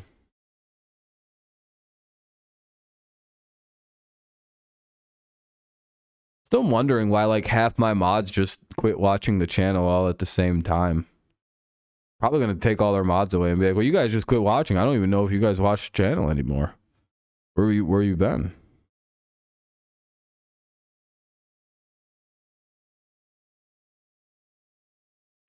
He might in this off season, but he's not, like, even doing, like, defensive coordinator work. He's just, like, an assistant right now. He's gonna have to probably, like, work his way back up from coordinator. And, like, I don't know, man, this, like, the sudden boom of Miami after he left, it's a bad look. Hopefully he can get another coordinator role. He'll probably get a coaching offer down the road, but it'll be a minute again.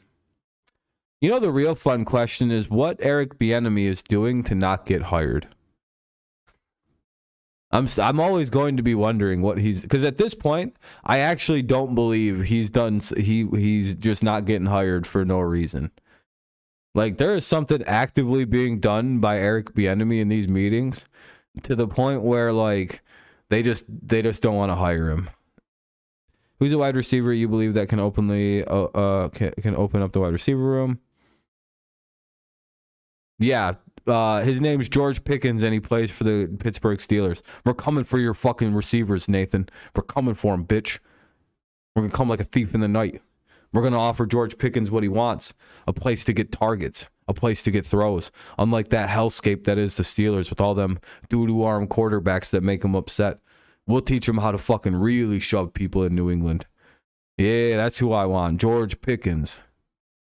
Number 14, Pittsburgh Steelers. He shoves people to the ground. He's a bad man.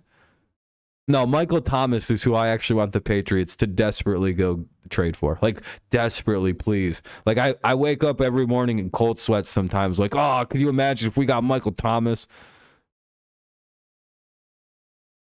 Michael Thomas. But again, I don't. Do we really need another goddamn possession receiver? I don't think that's what we need. Like, that's the biggest issue. Godwin, but I don't think he's available. Like, the Patriots need a receiver that can, like, just tear a defense down the field. And, like, is Tyquan Thornton that guy? Maybe. He's very young, though, and he's off to a slow start due to injuries. But, like, the problem is, like, with Michael Thomas, we've got like 7 receivers who are Michael Thomas. It's just like, oh, great. You mean a slightly better Devontae Parker? Another guy who wins a lot of 50-50 balls? Like, we don't... Like, fuck.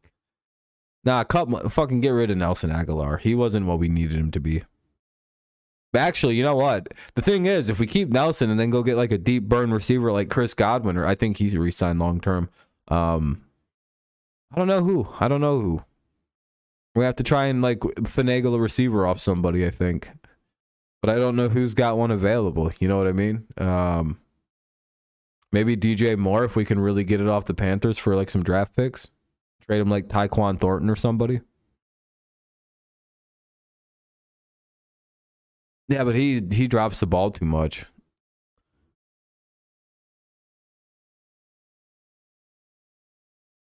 I have a feeling a mass exodus out of Tampa is coming this offseason, but I mean, we'll see about that one. I don't know what we're gonna do. Deebo Samuel is also somebody I'm thinking about in New England. Like, that could work, but I don't know if the 49ers are gonna let him go. But also the 49ers can't, like, I don't know if they can afford him or if they want to try to afford him. Nah, Lazard isn't what we need. He's a decent number 2. The problem, okay, so if you look at the Patriots roster of receivers, it's Kendrick Bourne, Nelson Aguilar, like Jacoby Myers. Okay, all these guys are like decent receivers, right? Like, if your team added any of these guys, you wouldn't be upset about that. You'd be like, oh, that adds to a pretty good like receiver room. The problem is all of the Patriots wide receivers are number 2s. And 1 slot guy.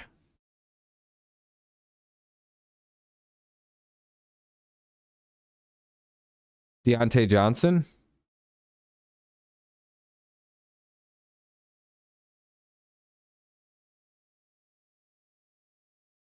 Wait, Juju?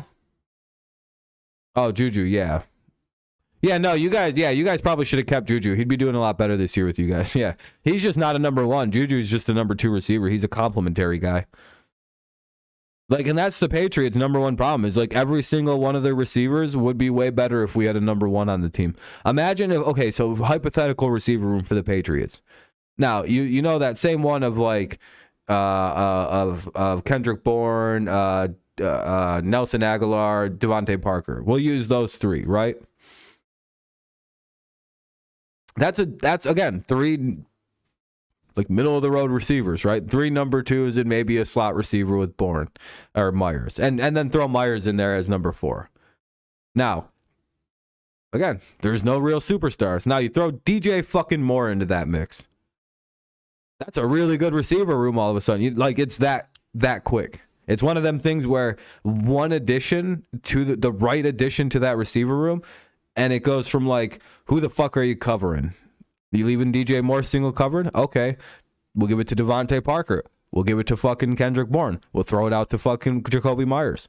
Like, it becomes one of those things where you go get a real number 1, all of these guys become actual number 2s, and they open way the fuck up. Like, it's like a dramatic increase in what happens in the offense.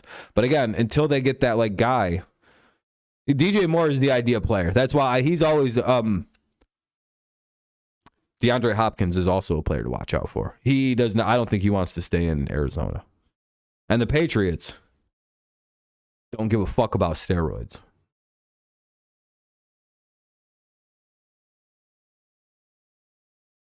Yeah, we have $78 million in cap space coming up. Yeah. We have like the 3rd most cap space this offseason. Yeah. And then the year after that, we get $100 million extra dollars. Our cap space could, if it goes up the 20 million that it's supposed to, the Patriots will have $98 million in cap space. Right now we have 78 million without it going up next year. So if it goes up to the 20 million it's proposed, the Patriots will have $98 million potentially in cap space.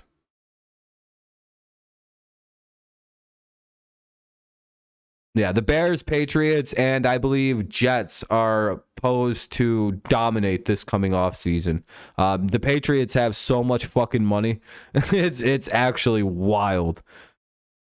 Yeah, you guys didn't know that, huh? We've been rebuilt. The Patriots have been rebuilding, and we don't have any money on our quarterback right now. In the next 2 years, the Patriots are projected to have $178 million worth of cap space available. We're the Patriots.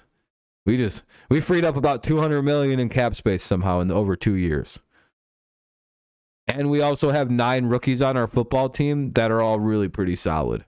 The Patriots, honestly, if you're looking at the Patriots and you're not completely biased, the fact that we just killed our last 2 drafts and now we have $80 million in cap space to play with and a bunch of super talented second and first year players on our roster, that should scare the fuck out of people. Like, honest, if you know football, like, and you're being honest, it's like, come on.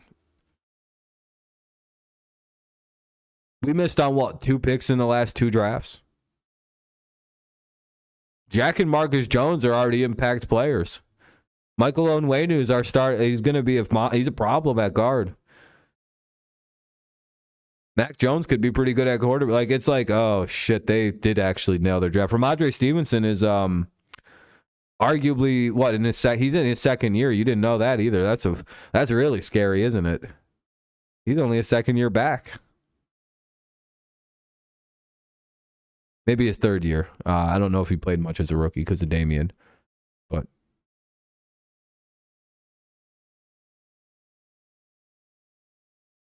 We have to re-sign Kyle Duggar this offseason and Michael Onwenu. No, wait, 2019 with Duggar, so he's not quite due yet. Michael Onwenu is due this offseason, so we'll probably have to re-sign him. And I believe one other player is due, Jacoby Myers and Jonathan Jones. All indications are we're going to retry to sign Jonathan Jones. That seems to be a pretty big priority. But then again, with Jack Jones and Marcus Jones emerging the way they have... he might be fucking gone too.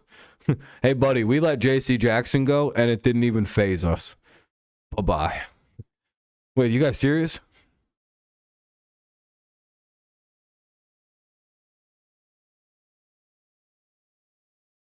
A receiver?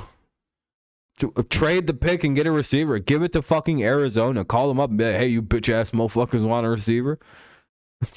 Call up the Broncos. Hey, can we have Cortland Sutton? I know he's your only good wide receiver, but we fucking need him. That actually could be something that happens for us, by the way, is trading for a receiver. That or drafting a goddamn right tackle. Holy shit. Or a right tackle, or a tackle. Like, we need a right tackle. I hope we draft a right tackle, to be honest. Like the Patriots, right? Like, that's our bad spot is right tackle. We need a fucking tackle on the right side. It's so bad. Yeah, the Chargers. By the way, I probably have the take of the century, by the way, with that pick with the Chargers. If you remember back all the way in July 29th is when I made my famous pick. When I said, or my famous Chargers aren't going to be good this year take. And I remember I said the following phrase. Does anybody think that, like, the Chargers are going to be kind of shitty this year and, like, wildly overrated and, like, Justin Herbert hasn't, like, done anything, like all his stats and all his good play just amounts to them losing all the time? It's just like, wow, that's crazy. By the way, this is what I said before in July. Wake me up when the Chargers do something. I'm asleep. Wake me up when Justin Herbert's numbers impact the game and bring wins to that team. I'm asleep. Wake me up when they hire an actual medical staff and fire that quack doctor that popped a lung for a fucking painkiller injection. Jesus Christ. And not promote him to lead doctor. Wake me up till they fire him. I'm asleep till then on the Charger.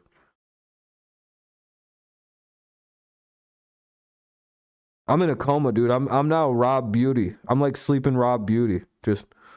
Or sleeping ugly. He can only be waking when the Chargers aren't mid anymore. Yeah, that's my shit talking, by the way. I'm not very good at it anymore.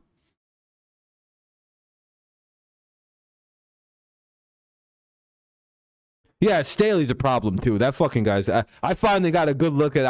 Because the last time we covered the Chargers, I made sure to watch every coaching decision, and it's like, again, I'm not a coach. I've never coached at any level, but there were several moments where I was fucking flabbergasted. Never once, by the way, never ever ever ever ever call timeout when your quarterback is screaming at his line to get down and pointing at the defense and screeching about something.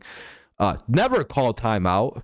He clearly just seen something and he's trying to get a free play. Like that was the stupidest fucking thing I've ever seen a coach do. No, zero coaches would do that except Staley. Who just stops their quarterback from doing that? If you see your quarterback like pointing and scrambling, trying to like as fast as he can get the offense to snap it, probably assume he's got them with 12 men on the field, or that there's a wide open touchdown sitting there. Let him run the play. Like, dog, he's in his fucking third year in the NFL. Take his goddamn training wheels off and let him be a goddamn quarterback. Like, let him be a guy. He's gonna be getting paid big goddamn money in a year from now. Like, don't hold his hand anymore. Let him like see what he sees. He's also a fucking genius off the field. Like he's like a brain surgeon. That's what he went to college for. Maybe he's can manage a football game. God, that was the dumbest shit I've ever seen. Literally, I'd have fired him. If I was the owner of the team, I'd have went down on the field and been like, "Hey, bud, you're just gone. We're gonna let Justin Herbert call this game." He knew that there was 12 men on the field. You didn't. Like you're supposed to be the fucking coach. What are you doing? He had him beat. You called the timeout and gave the fucking you gave the Raiders a play. Like what are you doing?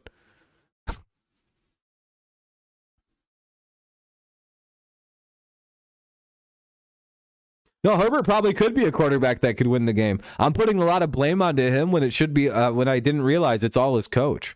I didn't honestly know Staley was that bad. I thought it was just like that one moment where he like didn't take the tie versus the Raiders. I honestly thought you guys were like I actually didn't think he was that bad of a coach. I thought you guys were overselling him and underselling Herbert. No, he's actually not the problem. He literally says, "Yeah, it's just bad, retarded coaching." I don't understand that. Dude, the Chargers would be better off with fucking Matt Patricia. Matt Patricia wouldn't have made that mistake.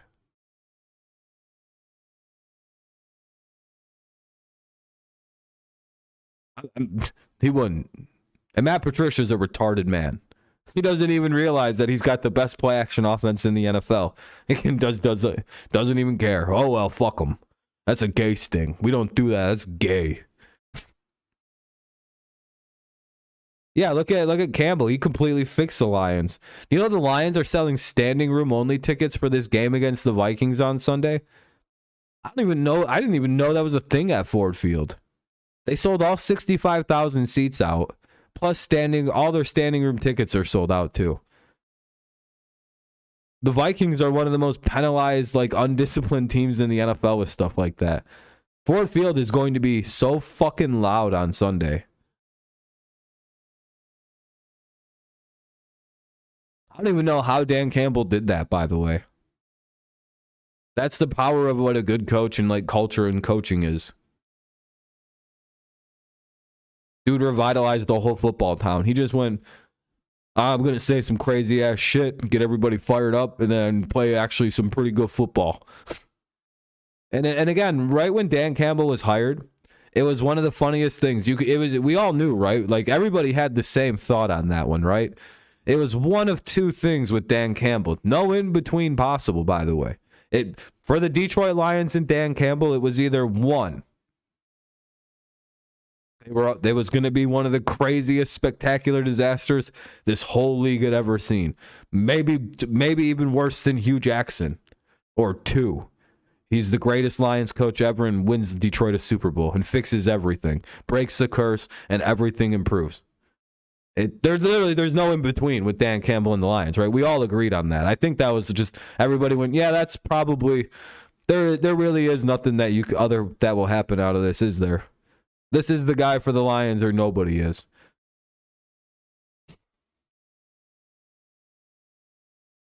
Did you guys know that they also broke they did the proper curse to break the they did the proper ritual to break the curse in Detroit? And I have forever conflicted feelings about a certain big-headed dipshit that I really don't like.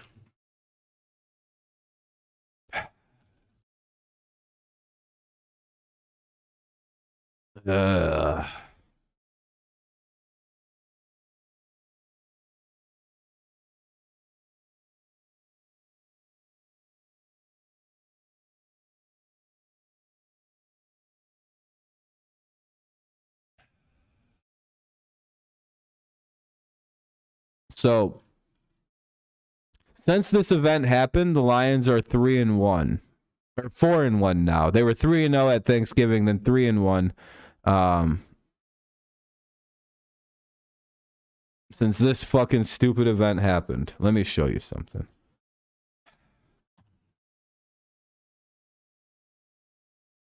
The Lions are on a 3-game. This is right before Thanksgiving. They ended up losing to them, but then they wound up winning their next game against the Jaguars. They're now 4-1 since this event has happened.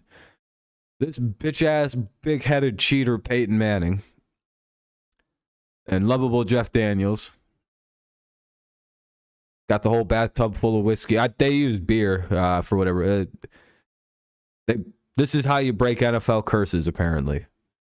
And they did all the steps.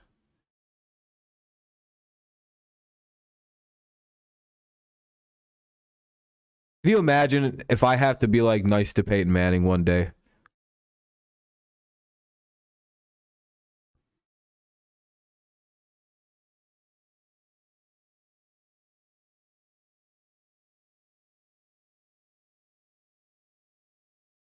It's the craziest thing. Like maybe I'm just superstitious because of baseball, but Chargers defense is 26 overall, 30th against the run, and 29th in quarterback pressures. Isn't that crazy that I also said that Khalil Mack trade doesn't do any? You know what's really funny is the fact that I told everybody that the Khalil Mack trade doesn't mean anything for the Chargers, because it's like, what, a team that's actually already good at getting quarterback sacks with Joey Bosa? Whoa. You mean they added a guy who's a fucking pass rusher expert and can't run defense in Khalil Mack? How do you know that? I don't know. I've just watched him play for the Bears for the last 5 years.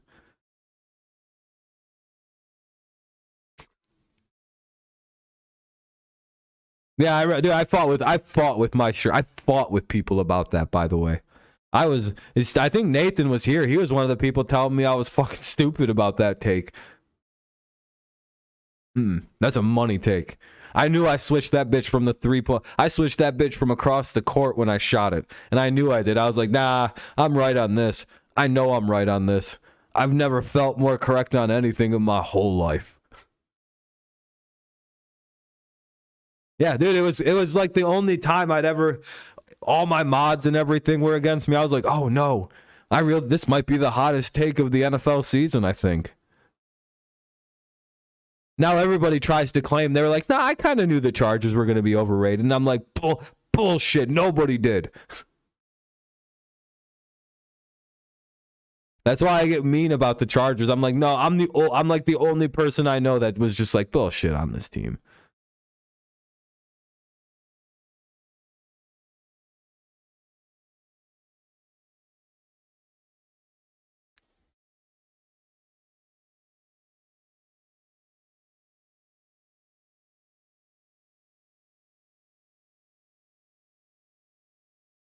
I just want to show you guys something.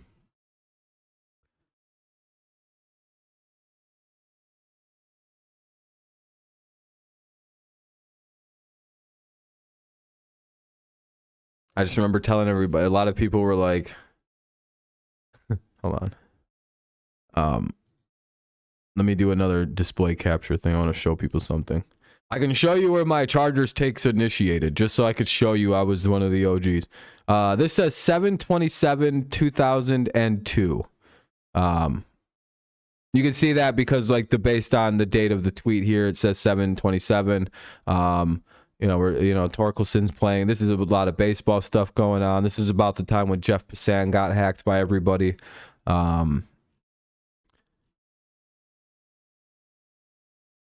Okay, so weekly NFL news show, it's back. Got a lot of things. It was my very first NFL weekly news show of the 2022 season, and I came in with a bang. Number one, Chargers are overrated. Simple facts. Wake me up when Justin Hurrington does something that results in W's.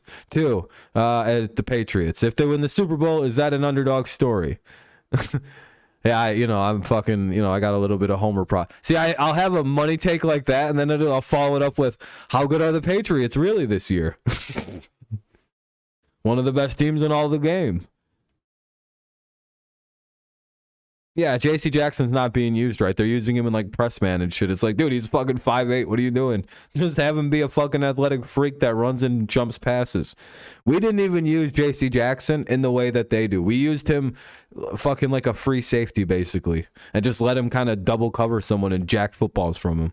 There's a very specific way to use a little bit more undersized corners in this league, and not in fucking press man. Not in cover 0 like the Chargers are trying. Like, nah, dude, we didn't even use JC like that. What are you doing? He's 5'8".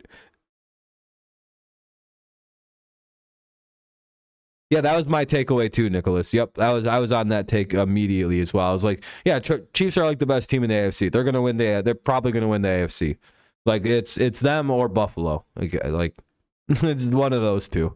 Yeah, and I said that the Chiefs are gonna run away with their division. By the way, if you haven't watched my Week 14 NFL playoff clinching scenarios, the Chiefs can actually clinch the division with a win and a Chargers loss this weekend.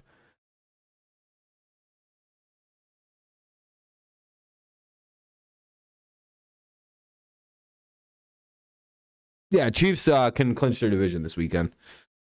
And it's very possible because the Dolphins play the Chargers.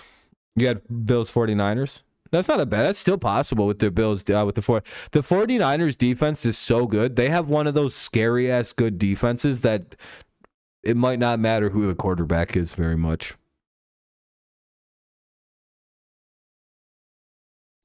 Yeah, that's hilarious. And you know that Burrow also is like 0-5 against the Browns. Bengals, Eagles. That's not impossible. Mine's still going to be the Bills versus the Bucks.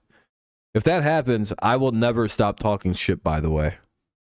I'll just be like, guys, I'm going to apply for a job at one of these NFL places now. I'm going to literally just send in my prediction tape and be like, just listen to some of this shit. I knew the Chargers would be bad. I knew the Chiefs were winning that fucking division. I knew the Bills and the fucking Bucks would play. I knew the Bucks would win that Super Bowl. Give me a fucking job. Why not?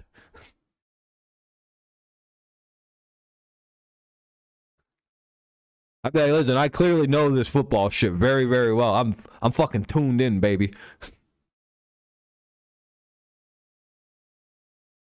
The big test for the Buccaneers is for me this week. If they can somehow snake this game versus the 49ers with their defense, yeah, they'll probably win a Super Bowl. I'm very confident in Tom. Chiefs, Eagles, that's a pretty solid one. I was right about Denver this year, but you nailed it with the Chargers. Yeah, I thought Denver was actually going to be pretty good. That's probably one of my worst takes this year. I was like, oh yeah. Because again, you guys know I have very high opinions of Russell Wilson. And have you guys noticed? I still haven't done it yet. I may make let's ride jokes, but you know what I don't do? And what I still don't do, and I probably will never do? I'll never disparage Russell Wilson. You guys haven't caught me doing that once. I've made jokes. I'm never going to say he's not good at quarterback. He's a great quarterback. I'd still kill to have him on the Patriots. What he did to Peyton Manning cannot be forgotten or taken lightly. The way that team was, and Pete Carroll, one of the greater coaches in league history. What they did to the Peyton Mannings of the world is hilarious. Beat him 45-3 in the Super Bowl. That was, when I tell you, I laugh and sometimes just watch that Super Bowl just for shits and giggles. I do. When I'm having a really bad day, I'll pop that bad boy right on the TV and just laugh. And be like, oh yeah, I forgot Peyton got blown out by the Legion of Boom. And then Brady beat him the next year. And then Seattle fucking took him to the cleaners. Like, to follow up that beating in the Super Bowl, Denver gave him a whole fucking future for Russell Wilson, who hasn't been shit for him this year. Yeah, I bet somebody $100 the Seahawks would win that game.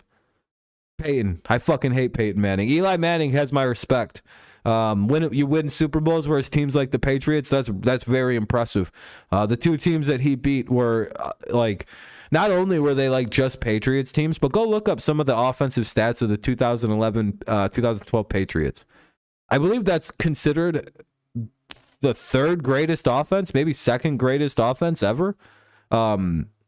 They averaged like 38 points a game all year. Dude, it was like I think that was the first year that Gronk and Hernandez really broke out as like monster mammoth stars, and like nobody knew how to deal with the Patriots at that point. Like, do you remember how dominant the Patriots offense was that year? It was scarier than their 2007 offense. If you remember that like 2011, 2012 Patriots team, the thing that stopped them was fucking Denver. That was literally the only thing that stopped us that year was Denver's defense. And that was fucking Von bitch-ass pussy boy Miller and our bad offensive line that year. Ugh. Russell Wilson, my only question to Russell Wilson is, man, you should have audibled. Yeah, I don't like Peyton Manning. He makes a lot of if he would just drop the whole Patriots cheating thing and like make it, because I like, he may be joking, but he's not. You know what I mean? Like he may be like does a little chuckle about it, but it's like, nah, dude, you fully believe that you were cheated against the Patriots, and that's the only reason you got your ass beat regularly by them. That's fucking cringe. And then like it's not that he's like upset about the cheating, which I could believe a player like him would be. It's like the weird hypocrisy around the cheating, because like, dude, you got like a box of steroids intercepted from your house with your fucking name on it. And then no, it's my wife, she's infertile. What the fuck does HGH and testosterone do for needing a woman to get pregnant? The fuck does that? And like everybody just went, oh, okay. Yeah, that makes sense that male fucking steroids would be used for female infertility treatments.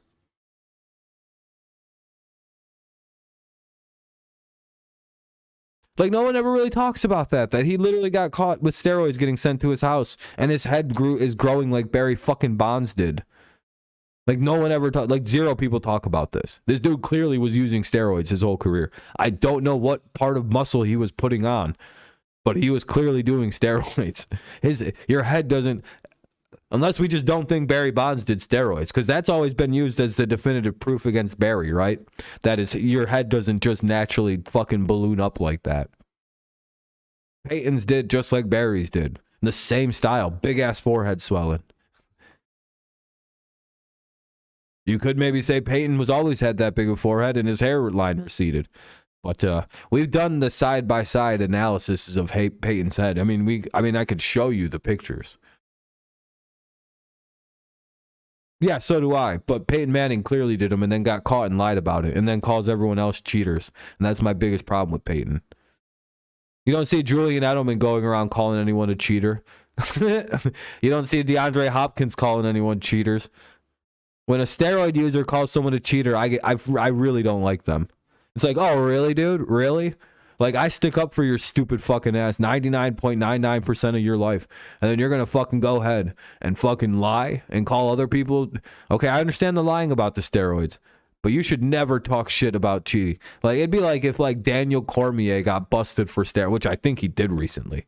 It'd be like if he got caught, I'd be like, oh, dude, fuck you.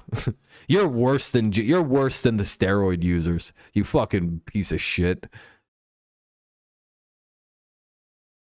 Genuinely, yeah, I think everybody in the NFL at some point did steroids. Yeah, I actually do agree with that sentiment. I think Brady's doing steroids. If that helps you with any bit. Do you want to know something? I don't care that they do steroids. I don't find it to be cheating because I could do steroids. I could be on steroids. What would that do? Nothing. If I don't do anything, I'm just taking steroids just for, I don't know, I like how fucking jacked I feel.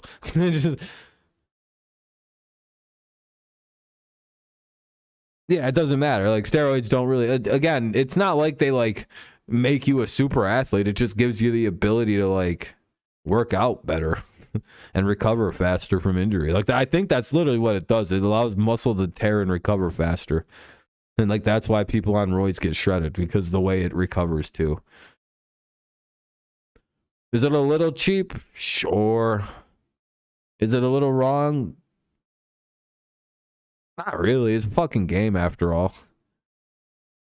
Yeah, they don't. You have to put in the effort. That's why I don't care. I'm like, listen, if it literally popped you into like, if I could take a steroid shot and turn into The Rock tomorrow, yeah, that's cheating. You can't get around that. That's fucking cheating. Like, that's the simplest methods of... But if you're literally like, do you know how much work you still have to fucking do to get shredded like that, even if you do take steroids? You have to work out like 20 times harder than normal people still to look like that. You still have to fucking go on all these crazy diets, up your fucking cut protein to like 7,000 grams of like food a day, calories a day, and like all of it's got to be like fucking meats and proteins and rices and fucking nasty food, and you got to like turn that into like fucking raw energy, and then you got to go take more steroids and work out. Fuck it. If you do that, I don't think you're cheating. You're living miserably. Like, it's like, yeah, he's definitely cheating himself out of a good life. I don't know what he's doing. That fucking retard. Why is he doing that to himself? No, them people who do like all that shit, dude, that's a hard life. Anyone who does any of that is hard. That's a hard existence they put themselves through. Because they also got to take like 90 other things just to not fuck the rest of their body up in a little way. They got to take all these fucking other pills to counteract dick loss size and hair loss and fucking like stimulate fucking this new growth, or, you know, their nipples bleed or some shit, or they got to take heart medication so they don't blow their heart up and shit. Like, none of that's... By the way, steroids are bad, by the way, because they do fuck your body up. Like, you may like the short-term gain, but like, go find me somebody, like, find me a bunch of pro wrestlers that are like older than Ric Flair. Ric Flair is the exception, because I don't think he did a lot of steroids as much as the other ones. Look at all the wrestlers who die at like 60 from like heart explosions. I don't know how Triple H got lucky that he wasn't also super addicted to like coke and shit. But like, yeah, steroids can be pretty bad if you're not careful and don't treat your body really, really, really, really good while you're doing them. He's definitely cheating himself out of a good life. Yeah, dude, fuck that.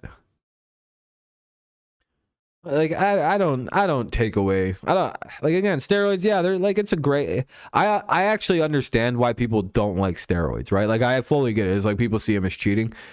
I don't. They just, it's a sport to sport thing. Like,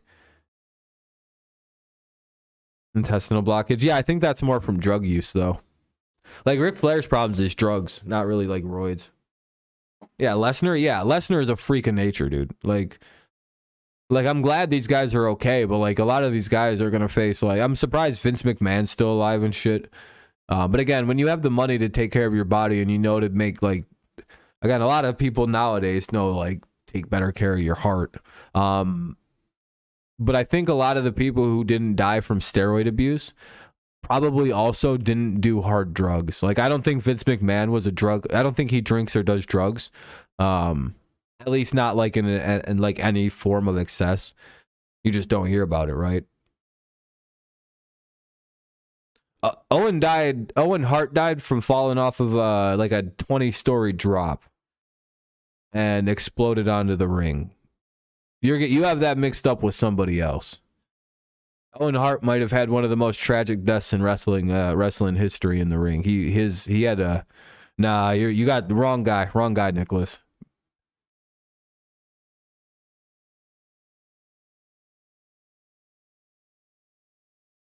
No, it doesn't, because like for every Barry Bonds, like you had 1,000 guys who did nothing on steroids.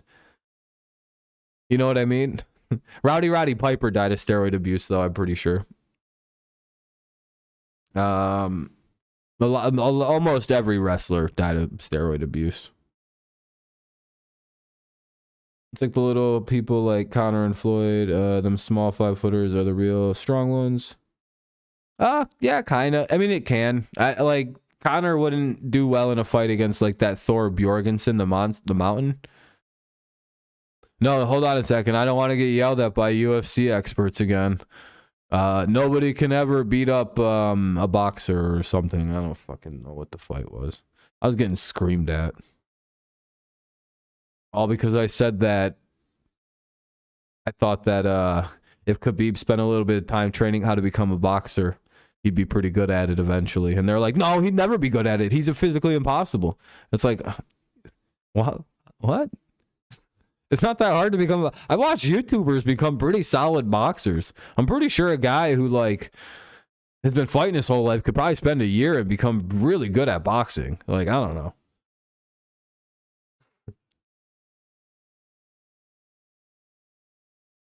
Connor's about to have another fight soon. I'm excited. Hopefully he's ready to go. I'm going to watch that shit. I like Connor fights.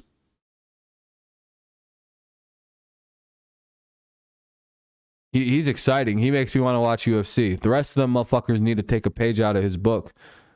Once they start using Sean O'Malley in a bigger role too, that'll be exciting. Until then, I don't give a shit about their crappy sport. Yeah, Kimbo Slice was the shit. Yeah, I didn't care about steroids in baseball. I mean, it should have been banned, but like they shouldn't have witch hunted anybody over it. Like it should have been given the same treatment. Do you know that's why nobody got suspended in the pitcher fiasco that just happened over that last year? You know that's why that happened, right? By the way, because they learned from the steroid era. Don't go witch hunting players. Don't do it. Just make it illegal and fucking kill anybody who does it again. Why do you think they didn't go like looking through like fucking phone records of people contacting chemists and like actual paper trails that they could have followed? Probably a lot easier than from the steroid era. But they didn't do that. You want to know why? Because they probably realized that was the dumbest fucking thing we ever did. Why did we witch hunt all of those guys? Yeah, it doesn't make sense. They should have just swept that under the rug. Been like, we're going to deal with this internally. We're going to increase baseball steroid testing. We're going to be a lot more stringent, and we're not going to let this happen again. Thank you. Have a good day.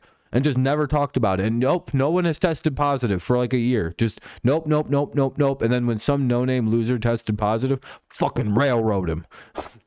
And be like, look, see, we're taking care of the problem. And then from then on, make it a thing where if you get caught, you get caught. That's how you handle a scandal, like they did with the pitching scandal, with the pitchers using a fucking substance that was more like the pitchers cheated in baseball, by the way. Like, if you actually don't like cheating, like what the Major League Baseball pitchers did was they made like what the steroids, like, okay, so you know how the hitting was impacted quite greatly by steroids power-wise? The effect of what pitchers were doing in baseball with this sticky substance on their hand and on the baseballs was like 4 times greater than what the batters had in the steroid era for every pitcher, no matter what. There was no, like, you could take an average-ass pitcher and make him really, really, really good with that shit. Like, no, and it was like, no, it's not every guy. No, any pitcher who used it was substantially better. That's actually cheating. Like, that to me is actually cheating. But for some reason, baseball decided to go and not do anything about that because they learned from the steroid era. Matthew Judon has been tested every single game this year, by the way.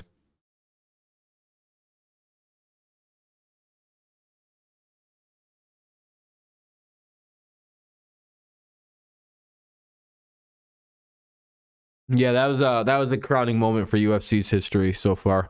They haven't had a big moment since then, I don't think. I think that's been their biggest moment. Honestly, that probably is their best moment.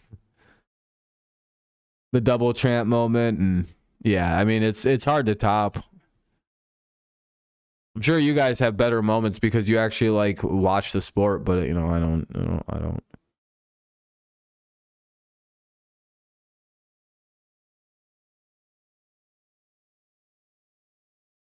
Yeah, Connor. Yeah, Connor. That's why Dana gave him quite a bit of what, like money and shit. Damn, it's already been 2 hours. Sheesh.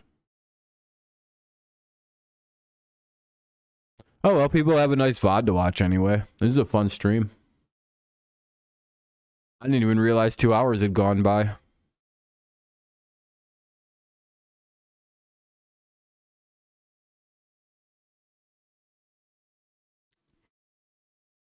Yeah, not quite 100 views. We got over 12 likes. If you haven't left a like, consider doing so.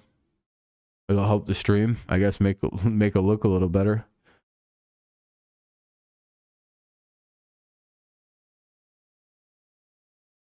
Maybe, I don't know. Maybe, I don't know.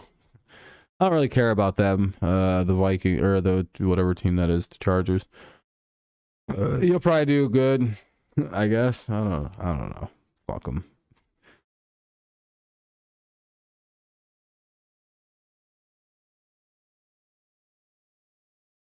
They're just so I don't know, mid range. Whatever like you want to phrase you want to use for them, just the.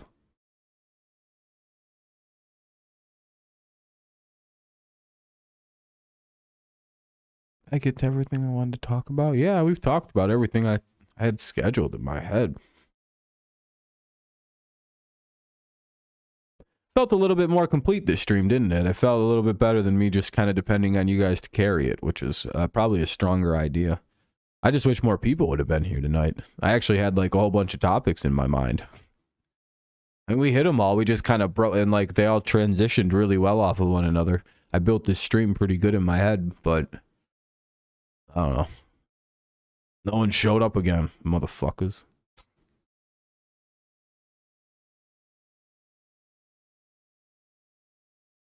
Yeah, and it was every topic I wanted to cover at the beginning of the stream that I talked about. We didn't miss a single one, and it was all very well structured. And my transitions even hit well. Yeah, every stream's good. It's just I feel like I had been depending way too much on the chat to provide content lately. So I really want to consciously like stop doing that. That's like a really bad thing to do. So now it's just gonna like, yeah, I may be a little less like read every single chat when I'm like kind of like in a long rant mode, but like that's how I used to kind of stream and kind of built an audience, was having like very defined stream topics and like making the stream feel very free flowing, but also it's very guided. Like everything I wanted to talk about, I got out tonight, which is nice. I haven't done that in a while. I haven't left the stream in a while going, yeah, I genuinely talked about all the things that have been kind of on my mind. The only thing I don't think I talked about, no, I talked about coaches and everything. Holy shit. Oh, yeah, the Hackett and McDaniel thing. Yeah, Hackett will probably be fired. I think it's with Hackett, it's come down to having a bunch of reports out of Denver come out that it's like it's not if, it's when. With Hackett, like he's already like they're already like, yeah, it's not good. Yep, tomorrow's a preview stream. Those streams go crazy. It's either like one or the other. Those are like some of my craziest like non like reaction streams, or like nobody shows up, but it's who knows.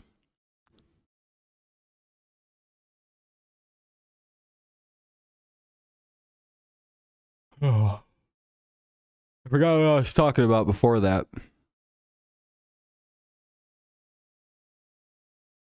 Oh, the Hackett thing. Yeah, it's if not when. Yep.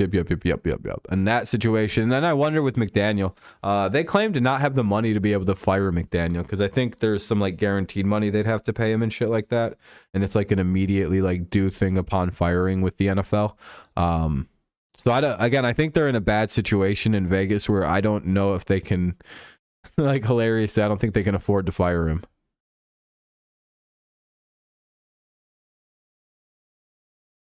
I've heard there's also like rumors that they want to bring Gruden back. They're like, listen, maybe that was a mistake. Maybe we were a little bit we jumped the gun on his firing or something.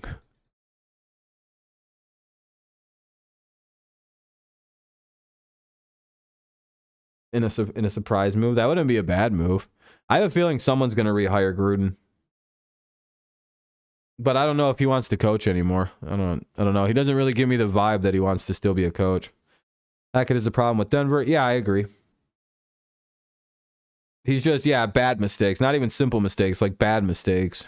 He seems like way over his head.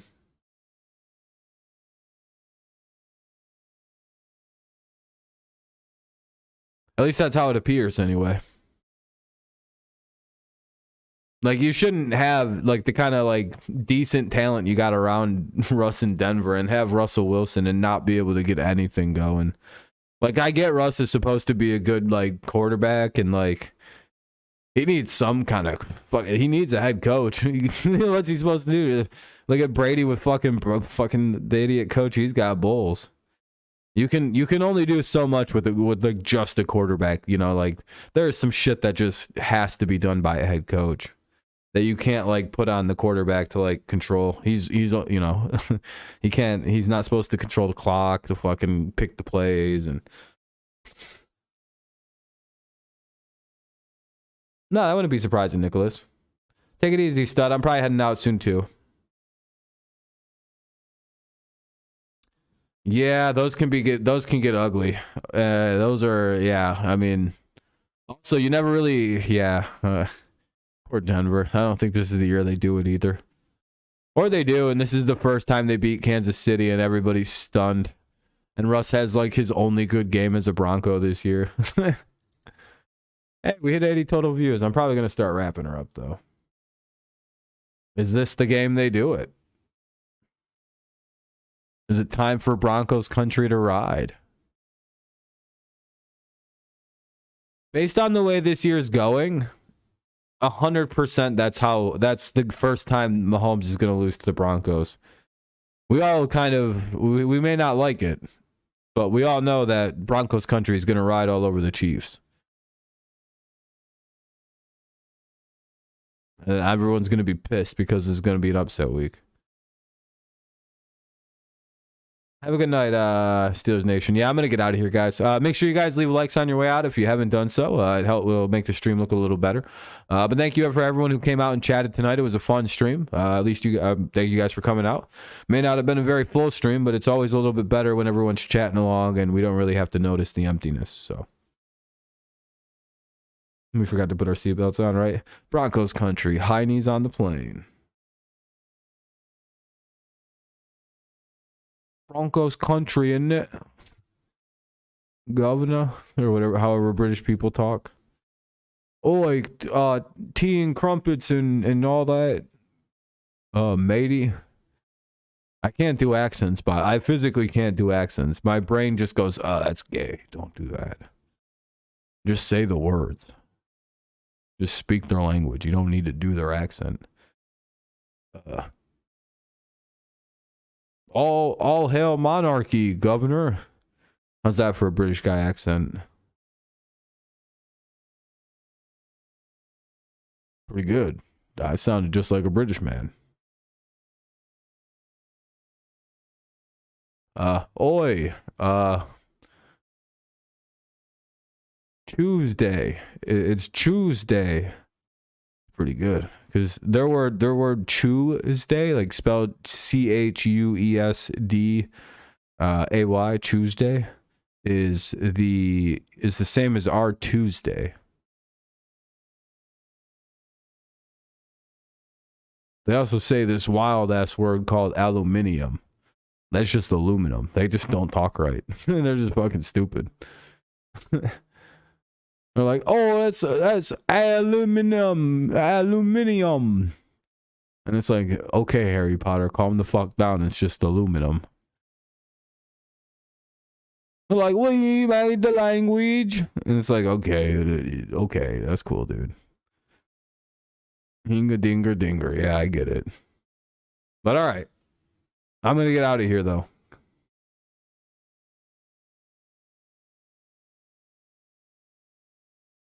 Yeah. Well, I do. We live right next to a bunch of Spanish-speaking countries. If I was smarter, I'd have took some. I'm gonna make my kids take Spanish. I wish my parents would have made me take Spanish, so that way I could speak it.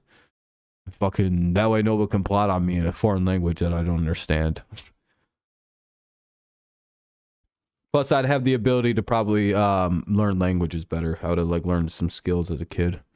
But I only speak English now, and not very well. So, you know, if English changes, I'm in pretty big trouble. I'm good at the language. I'm highly literate, as they say.